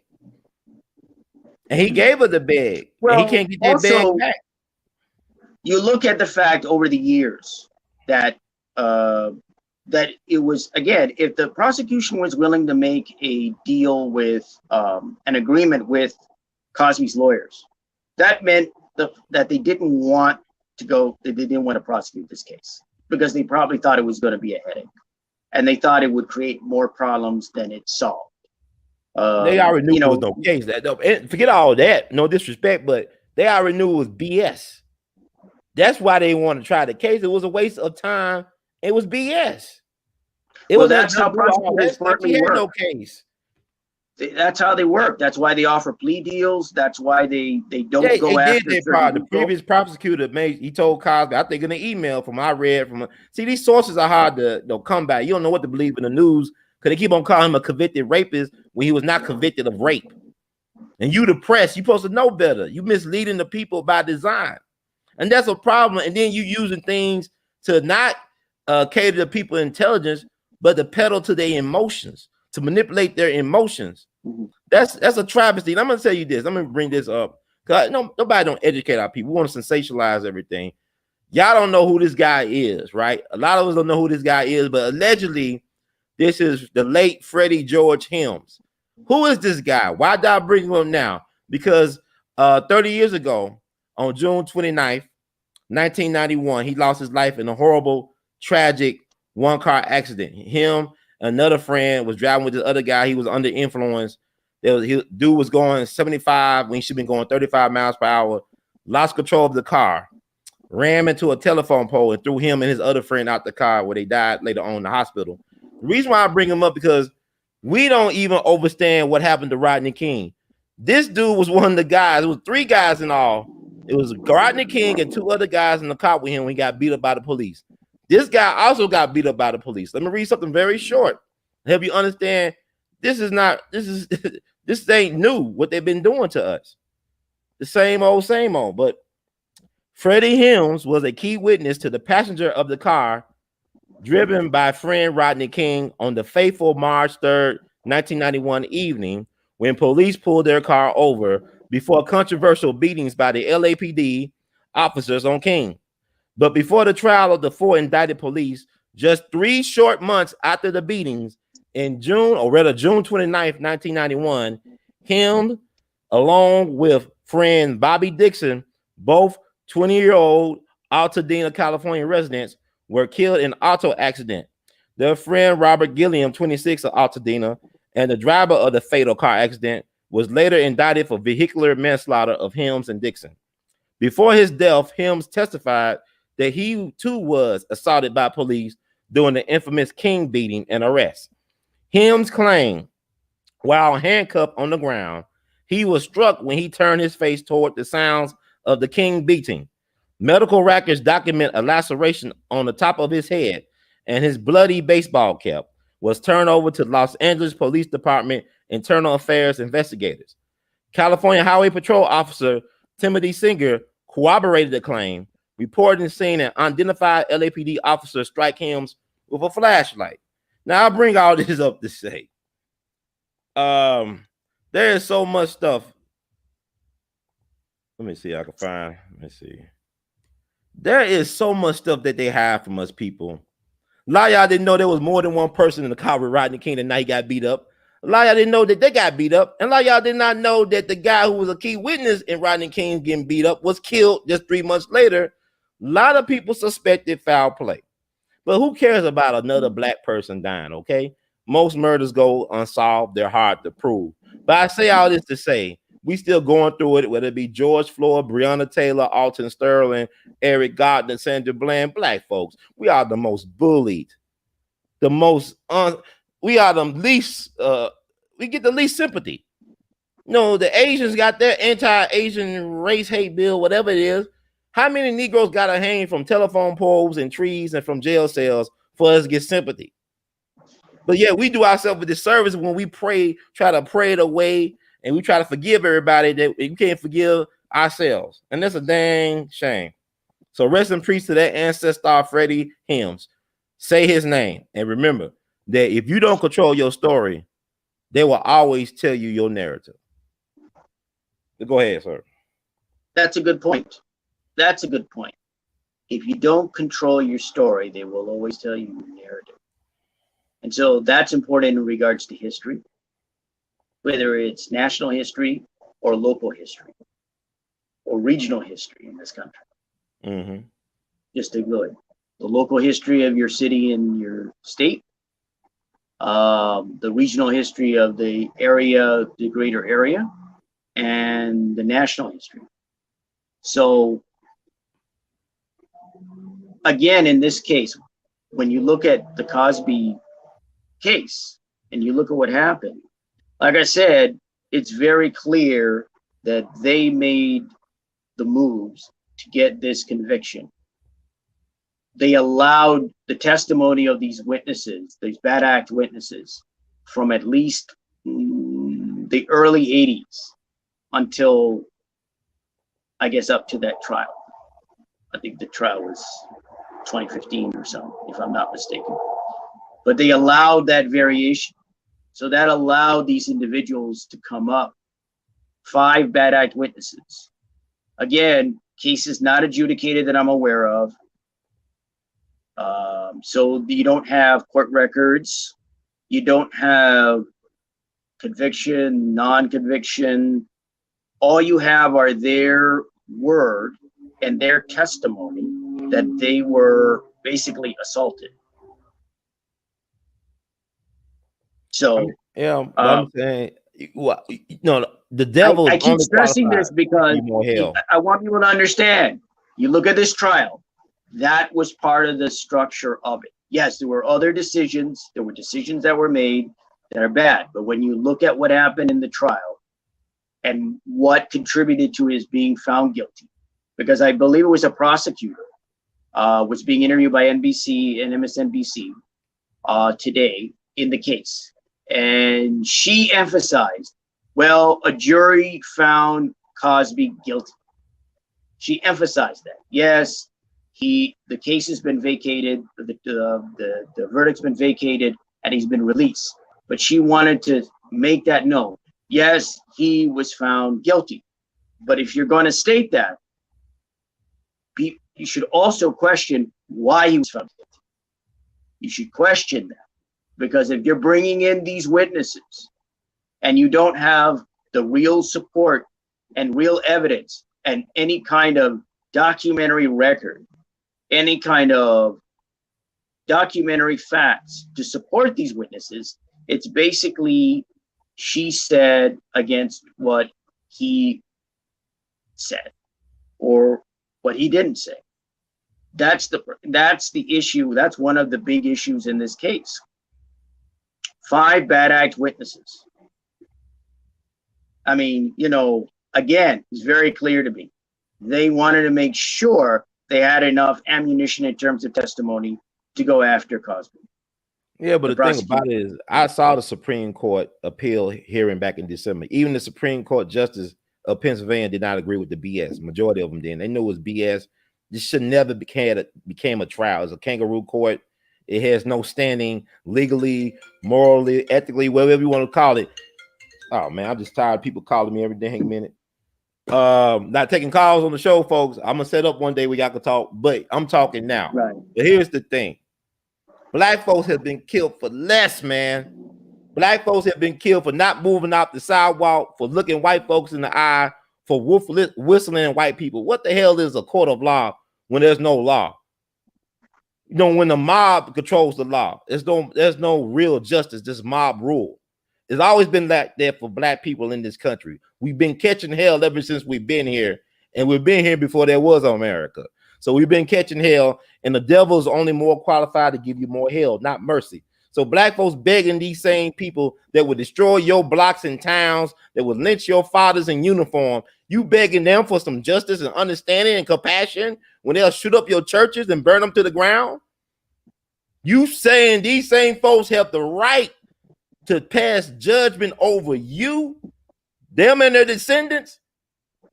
Get the hell out there with that, man. There's no standing, man. Like, you look at Meek Mill, the rapper, how he was persecuted by a black female judge in the Just Us system in Pennsylvania. The fact that they're playing around with John Africa and his family bones online at these Ivy League colleges. They destroyed a city block or two or several because you had a black man that was smart enough to beat these devils at their own game. John Africa had a brilliant legal mind. This man used to win all his cases in court representing himself. And the only way they could beat him is by blowing up his home with his family in it.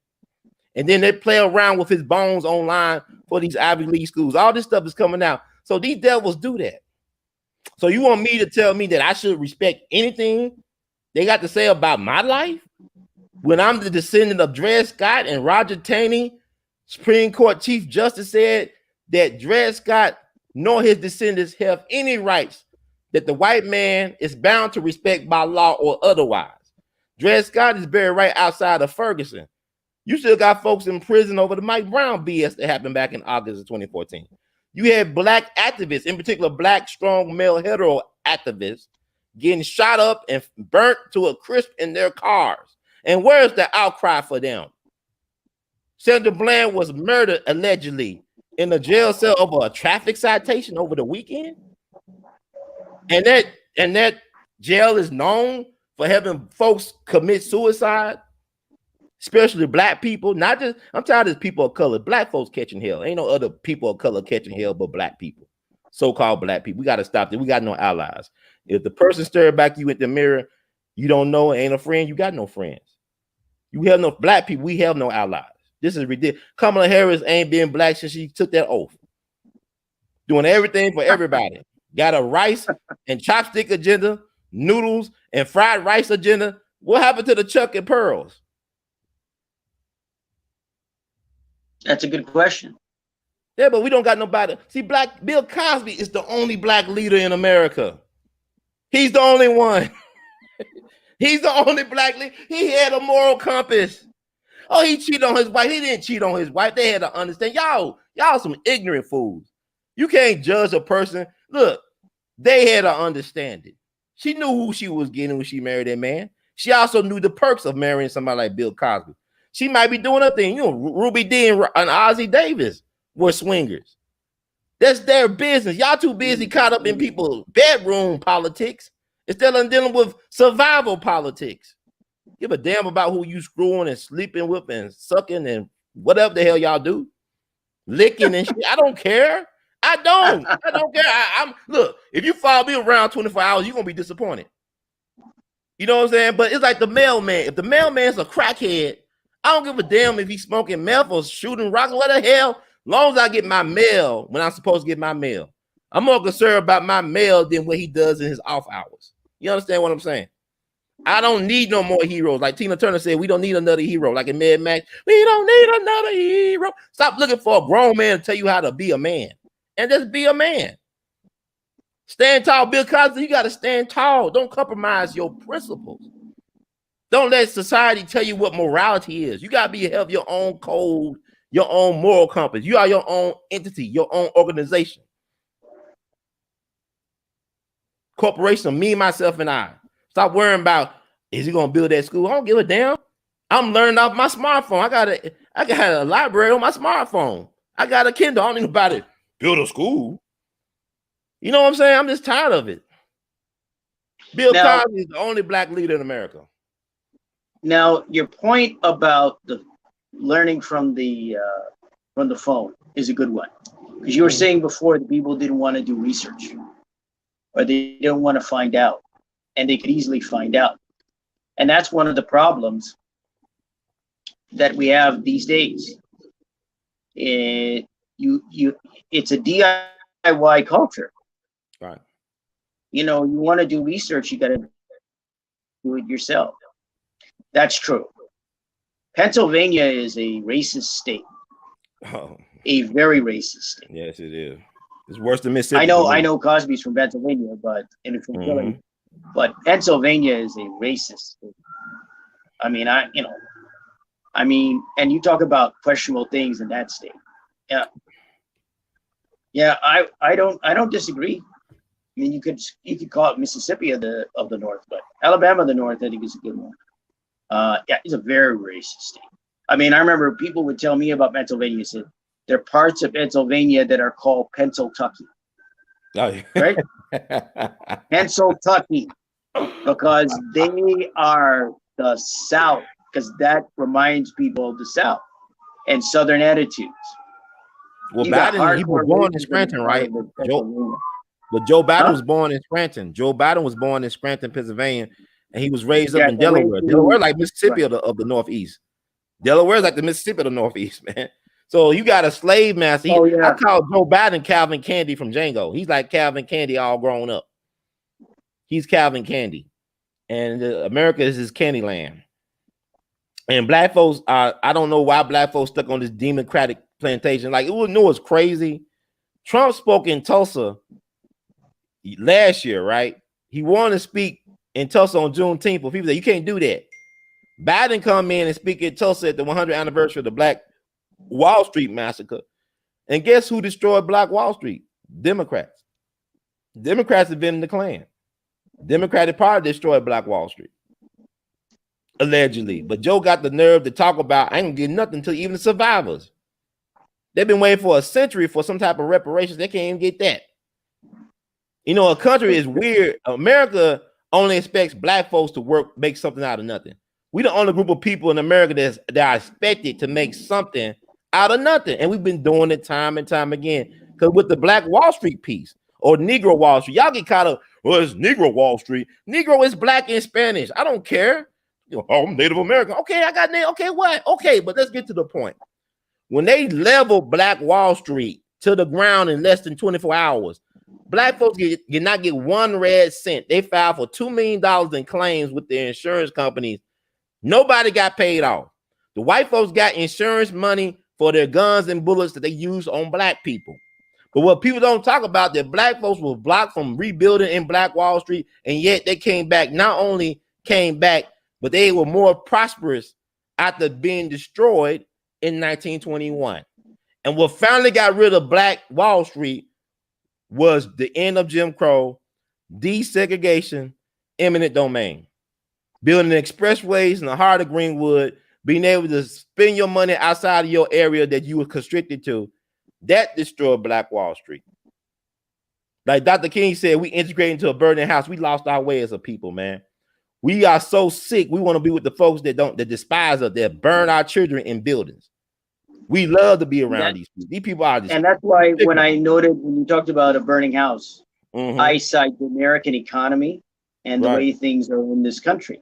Because if you look at the American economy,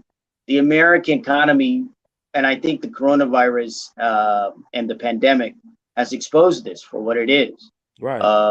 And I've said this on other shows that I've been interviewed on. I've said it exposes that this economic system does not work for workers. When it comes to African Americans, it certainly doesn't work for them, but it never did.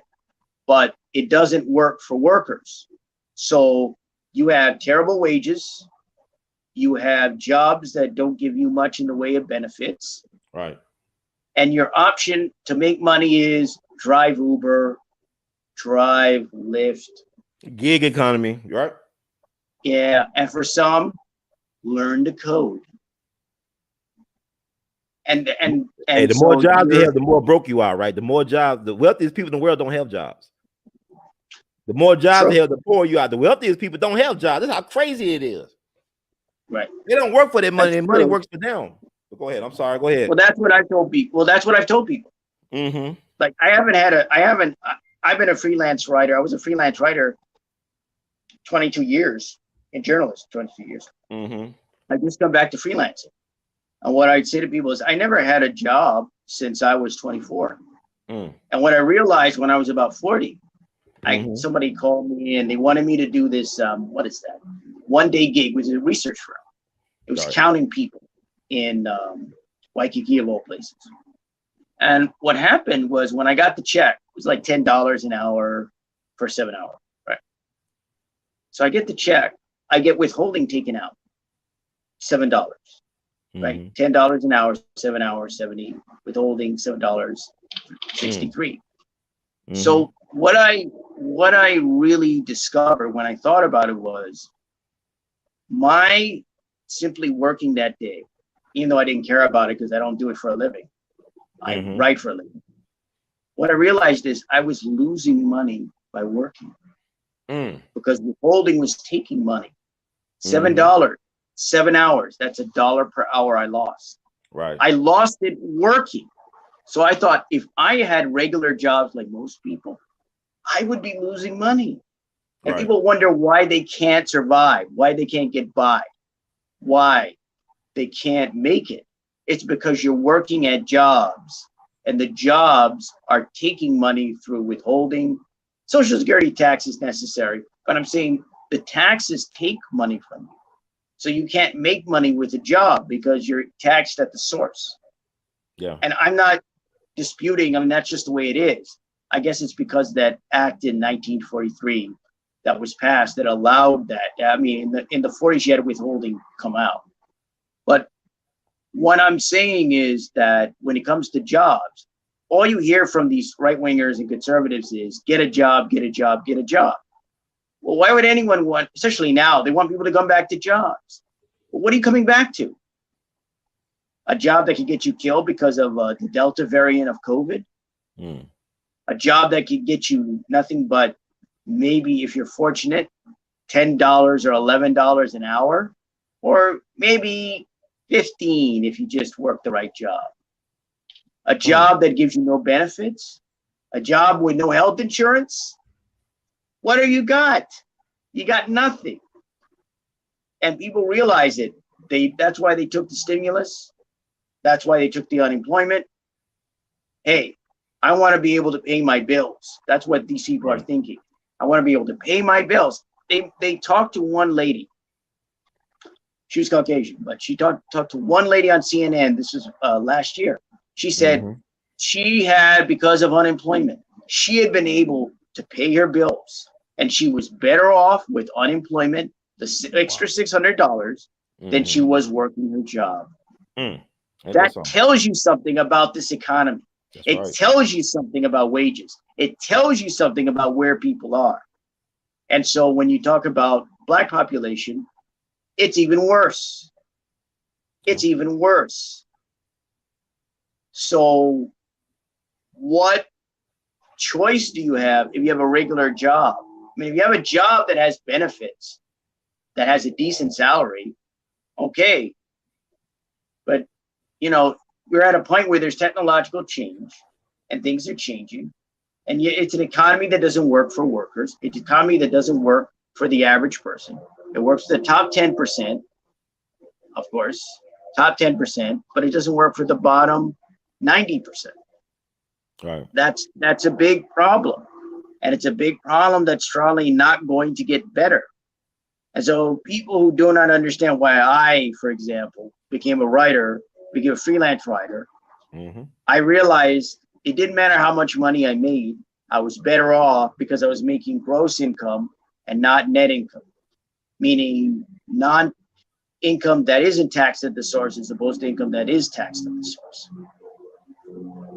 So when you get paid $700 to write something, I get $700. Whereas somebody gets paid $100 in a day, they're not going to get paid $100. They're going to get paid less because of taxes, withholding, all of that stuff. You know, a lot of this seems to me, it isn't taught to people. You talk about people don't know. People don't even know the basics in regards to jobs. They don't understand that working a job takes money from you and doesn't give money to you through a paycheck. The paycheck, you get the paycheck, but you get money taken from you and you accept it, right? You know, it makes sense. You know, I had a job 20,000 years ago. I mean, I understand that, but I realized working for gross income was far better than working for net income. It was, I mean, I didn't expect to be discussing economics here or financial stuff here, but I think it's important that people know this. I think it's important because how many of you won't hear this on CNBC.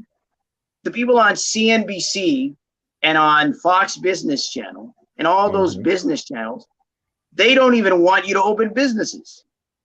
You ever hear these right-wingers? They don't talk to you about opening a business. They tell you to get a job. Why? Because they understand that if you open a business, you got a chance to make some money. Maybe not a lot, maybe not a huge amount, but some.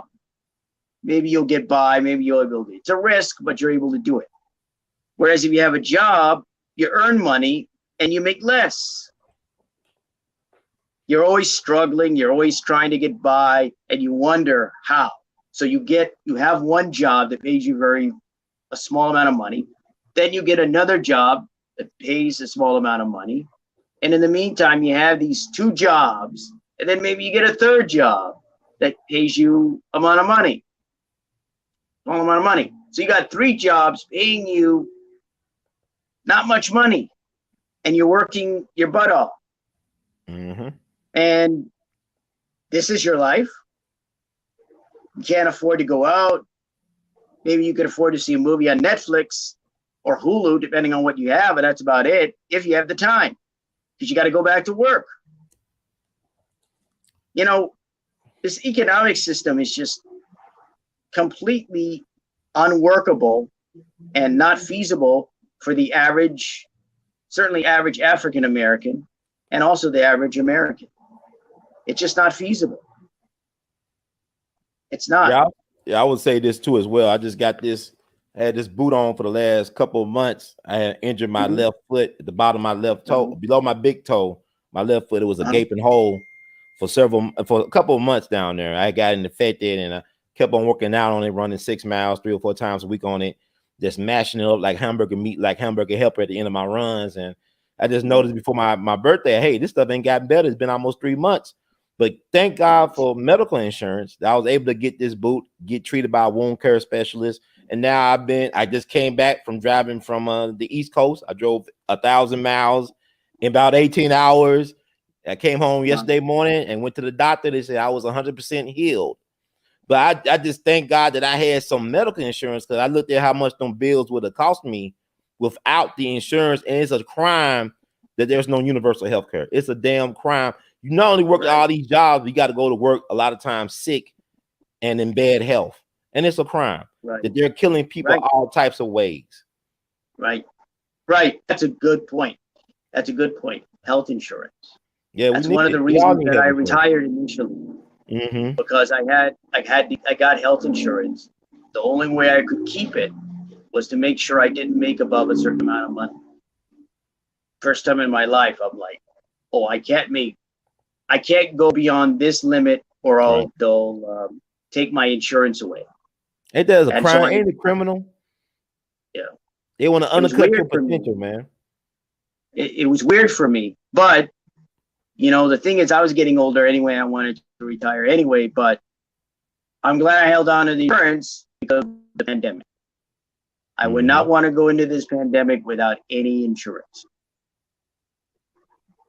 Think about that. Think about the people out there. They got to face this Delta variant, possible other aspects without any insurance. I'm not even worried about that. It's just life is different for me now because anything can happen. We all know that life is unpredictable, but now it's like the frailty of life becomes amplified after 2020. Like how frail everything is. Like so many people dying around me, young and old. These things can just change in a nanosecond. You're more aware of it now than ever before, I think. Right. I would agree with you. I've had to. The pandemic changed everything for me. I was retired for 4 years. I had 3 great years of retirement. Right. And then the pandemic came and ruined everything. And everything. You live in Hawaii, man. The economy is crazy. I mean, it's expensive out there. No, it's terrible. That's why I want to get out of here. Try to escape Hawaii. I'm fed up. I don't want. This place is so expensive. I saw one guy on Oh, YouTube. He's looking at apartments. I don't know how much it costs to get an apartment. And at one point, he said he didn't even want to consider Hawaii because of expensive. There was a survey that said if you base it on a per hour rate, how much would you need to make on a per hour job to rent a 2-bedroom apartment in each state? In Hawaii, the amount of money was $38.76 an hour. You're not going to get, I hate to break it to people, but you're not going to get a $38.76 hour job in Hawaii. Most of those jobs just don't, most of the jobs here do not pay that amount of money. Unless you're maybe in the health field, maybe you can come close to that. You know, maybe if you're some high mucky muck in business, but for the most part, hell, they don't even want to raise the minimum wage here. They don't want to raise it. It's $10. But minimum wage is supposed to be close to $30 an hour. And just for the cost of inflation, it's supposed to be almost $30 an hour minimum wage. That's what I'm saying. They don't want to raise it. It's $10 an hour here. But they'll raise the rent they'll raise the rent during a pandemic, right? I mean, I think about Montana, like they raised the rent. Why y'all raise the rent on people in Montana? Because they probably want to go back to work for less money. Yeah, they want to evict them. Now, I'm thinking these automotive companies should build a car that you can live in, a regular car that you can live in like a house. I've gotten to the point. I just thought this like crazy idea, but I thought, you know what? Ford, GM, Toyota, what are the other automotive companies out there? Yeah, they got a couple, and they keep Volvo, on getting BMW, even the high ones. You know what you guys should do? Seriously, for America, design a car that you can buy, that you can live in. I'm halfway serious here. It's not entirely a joke. RVs, right? We something more, a little bit more affordable. No. You need it smaller. I'm talking about your average, like not so much compact car, but your. Well, they got the small house movement, right? They got those small homes that people buying. Yeah, they have the tiny homes. What you need is a car that's bigger, like a tiny home version, but you turn it in. You have a car that you can convert your car, your regular car, into a place where you can live. And I'm halfway serious. I'm half joking, but I'm saying, yeah, because you could get a van and do it, but I'm saying what you need is a regular car, even a van. Make the van a homeless van. I don't know what you want to call it, homeless van, but call it no place like home van. I don't know what. You know what? You look at a van that you can turn. Go ahead. Sorry. I was thinking about California. You lived in California, but the homeless. I mean, I was out in L.A. and Hollywood. They were fine on the sidewalks because the weather's good year round. I mean, you can be homeless out of L.A. and California, but you can't be homeless in Chicago or Milwaukee year round. That's right. Or those places like that in the Midwest. Every year in some of these cities, like in the Midwest and Plain States and so forth, you have homeless who die from exposure to the elements, like during winter and so forth. Oh yeah. Because if you're not indoors during winter, like especially someplace like New York, East Coast, oh man, if you're not indoors, get it. I mean, I lived in Seattle, so I dealt with snow to a certain extent, but you're talking like 3 inches of snow. But the wind chill factor is like, ugh, terrible. But you got a lot of folks graduating with advanced degrees that can't find jobs in their professional field. Yep. So well, that's why people say, how people say it's who you know. No, it's who know you. It's not who you know. It's who knows you. That's what someone told me. That's what someone told me. It's not who you know. It's who knows you. That's about it. Yeah. Like, I know a lot of people maybe going to help you. Absolutely right. Yeah. That's what I was told. I was told that. But I'm an old fart anyway. So the only reason I've had my career. The only reason I'm coming out of retirement, the only reason I came out of retirement is I want to move. That's it. I'm hoping nothing bad happens to me before I can do that. Well, I really have no other reason. I really have no other reason to go back into this cesspool of a work world. This tarp is I don't know how it goes. Landfill of an economy. I have no reason to go into it, but man, I want to get out of here because I want to kind of live in a, I kind of want to be able to. If I have to live in an expensive place, I want it Well, Yeah, it's hard to find parking in I places, could get especially by in downtown. California. Mm-hmm. When I lived in California in 2008, I could get by because I could get food cheap at some places. Do like a Why Trader Joe's or something? Well, you know, I used to go to a place at Hollywood and Vine, and I would get a sub sandwich and a drink for less than $5. That was 2008. Decent Though. What price. about 2021? That's what I'm saying. I went to the same place when I lived in LA in 1996.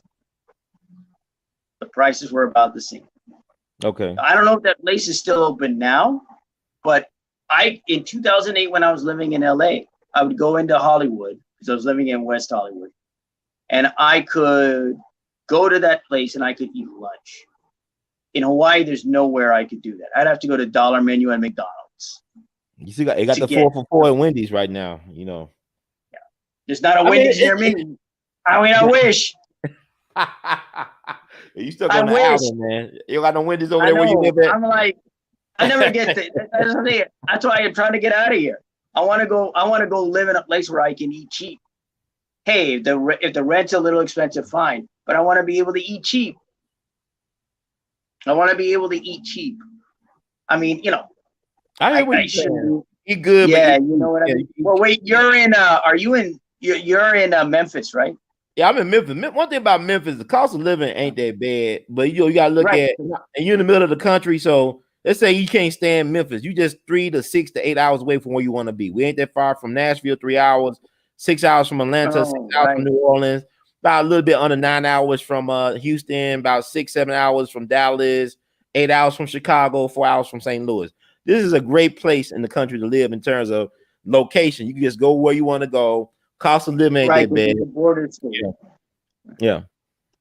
Is it affordable to rent an apartment or buy a very home? much now. I'm in downtown area right now. They're trying to gentrify, kicking out all the black folks, closing down the schools, historical black schools and whatnot.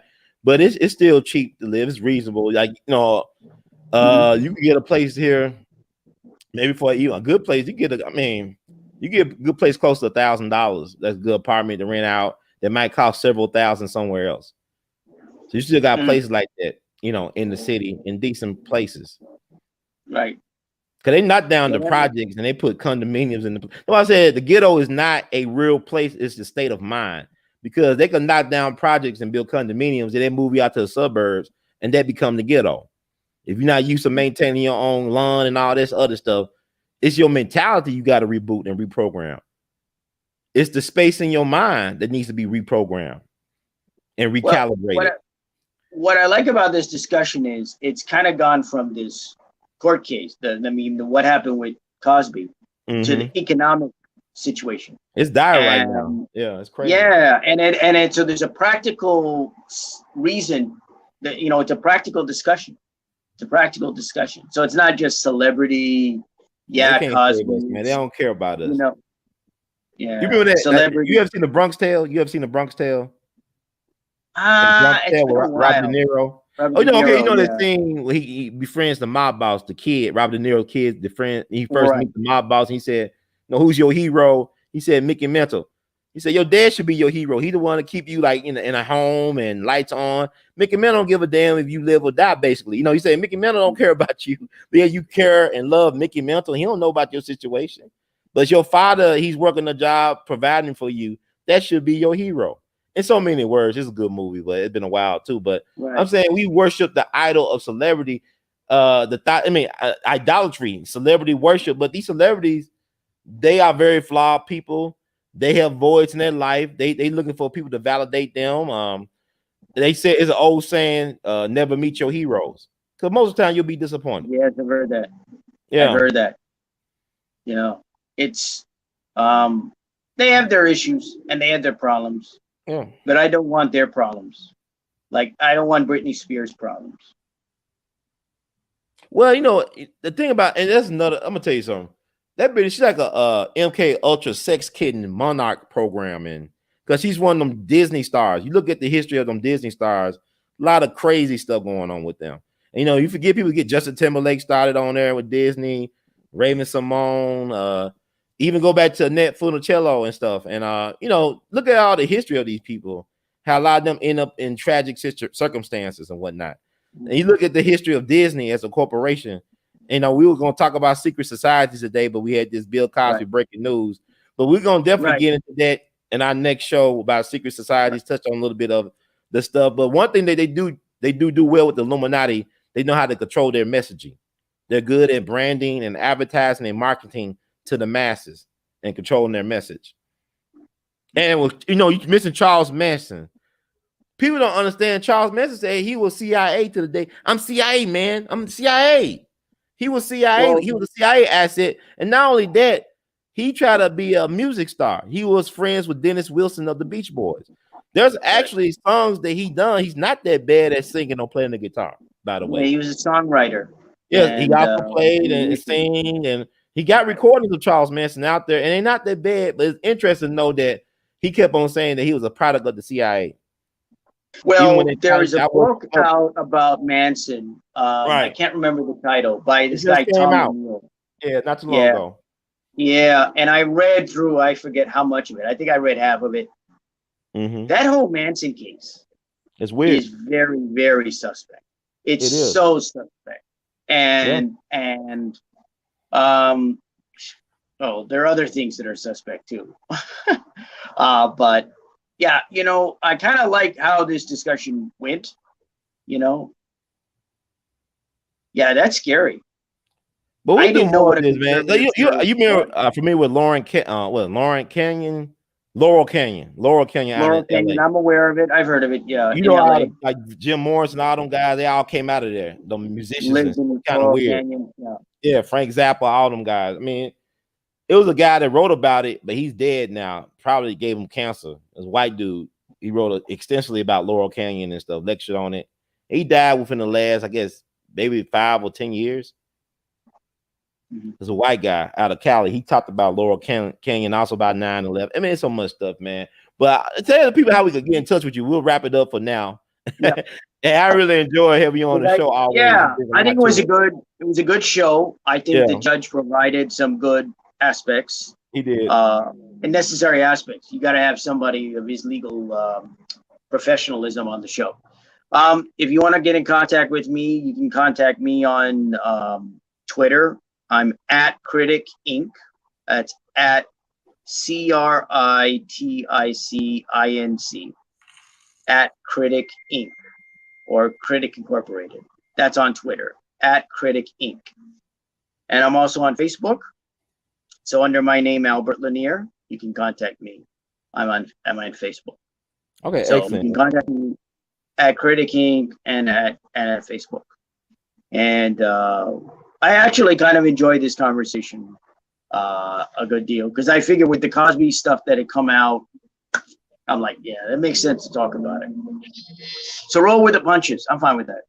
I want to thank everybody for listening, donating. Our sister Star, thank you so much for representing Cali, for sending some Cali love through the Cash App. Timothy as well, brother Timothy. Also, people in the chat showing us love through donations and for listening. And please share this. And somebody mentioned that I just want to highlight this to make a point. He said that the Beach Boys ripped him off. That was Charles Manson. He was friends with Dennis Wilson. And, you know, Chuck Berry, rock and roll god, had to sue the Beach Boys for ripping him off. So everybody still, like, you know, Picasso said, good artists borrow, great artists steal. That's part of the industry. Like, this is Black Music Month, and a lot of Black artists got ripped off.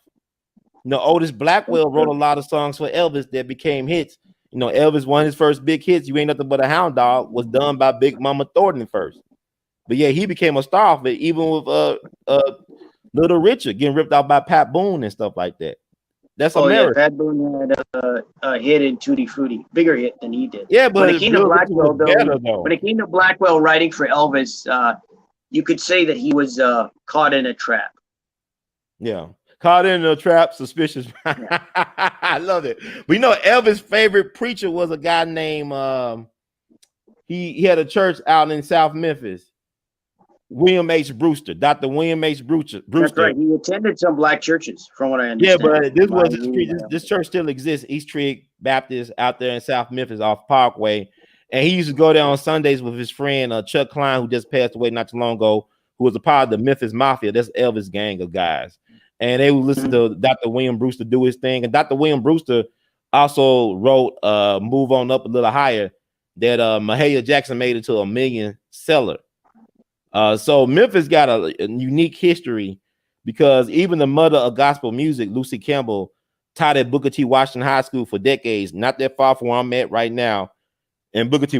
Washington High School also produced Maurice White, who was the founder and architect of Earth, Wind, and Fire. So you're right about music, Memphis music. We got more musicians per capita than any place in the country, but at the same time, the way they got the economic set up in Memphis is a plantation mentality. But that's for another day and story. But thank you so much, Brother Albert. Thank you for sharing time with us today and dropping that wisdom.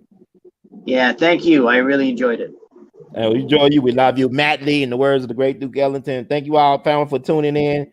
Thank you, Dunk, for sending in the money, and everybody who's been donating, because it goes a long way. Because I was able to go to New York at the last minute to the Tribeca Festival to cover the Baba Dick Gregory documentary premiere. For that's going to actually premiere nationwide at Showtime this weekend on 4th of July. But it's because of people supporting the platform, sending in donations, helping me, get my car, get the gas and all this stuff. I was able to do that for the people. So I got more content dropping in a few days. But thank you, Brother Albert, for sharing your time and wisdom and insight and gifts with us. Look forward to having you on to talk more about other things, especially those secret societies. Because I actually went down to the Georgia Guidestones. I have yet to really talk about that, but I went down to the Georgia Guidestones back in 2018. I met a woman from England. Her name was Nikki. She was actually traveling cross country from San Francisco to New York. So I called myself Boule Run. I called her Illuminati Nikki, but I'll say that for another day. But I met her for the Guidestones. Y'all take care. God bless everybody. If you like the words from Brother Herb, please spread the word. We All Be TV, YouTube. Also support the movement. Knowledge is the currency of the universe, but we still need money to pay the bills. Cash App, $R2C2H2, PayPal, Google Pay, and Zelle, R2C2H2 at gmail.com, Zelle, R2C2H2 at gmail.com, and Vimo at R2C2H2. Also buy Artivist art and wear it. Teespring located below the description box. This is my Ida B. Wells shirt. We're going to unveil the Ida B. Wells monument on Beale Street on her birthday, July 16th. She got a monument on Beale Street near her former newspaper office at First Bill Baptist. So there's going to be an amazing day. We're going to cover that as well. And also you go buy Artivist art and hang it, r2c2h2.com. That's the website for that. And let me read a disclaimer for the show. I always do a disclaimer. So I believe in freedom of speech and stuff like that, but sometimes YouTube be tripping. But we're going to exercise the right to First Amendment and know that this is the disclaimer, though. The views expressed by hosts and guests on the We All Be TV platform are not the official views, opinions, beliefs, or perspectives of We All Be News or the We All Be Group Incorporated. We All Be News is an organization that thoroughly believes in supplementing the information narrative that is usually supplied by the corporate news entities with those viewpoints and expressions which may be marginalized or ignored for a plethora of reasons. We are about informing the general public on alternative perspectives as it relates to news and information, and letting the general public be the ultimate judge and decide on how to use said information. Informed citizens are responsible citizens. Thank you for your support. And thank you, Brother Russell Clark, and so many other people showing love. I need to pay my bills. It's the first of the month. It's the first of the month tomorrow. So I'll make sure I stay in my apartment. They ending all that moratoriums on eviction. So thank y'all so much. And like I said, words do get to we love you badly. Y'all keep on producing and pushing. Thank you to the moderators. You are my sunshine. You know you are. Thank you for helping me out with moderations, as well as the other moderators who are very committed listeners and supporters of the We All Be Info movement. So thank y'all. Take care. God bless. And until next time, look for me in the whirlwind, and I'll do the same for you. Peace out. And also, if you're on Instagram, I'll be doing a live with Kara Dangerous, 9 p.m. Eastern time. We'll be talking about the BET Awards. I wanted to talk about that here, but we'll talk about that next time, Brother Al, with the BET Awards, or whatever it was on Sunday, and some other things about the Cosmo. If you're on Instagram, I'll be on Instagram Live around 9 p.m. Eastern with Kara Dangerous for Kara Dangerous Talk Instagram Live special. Take care.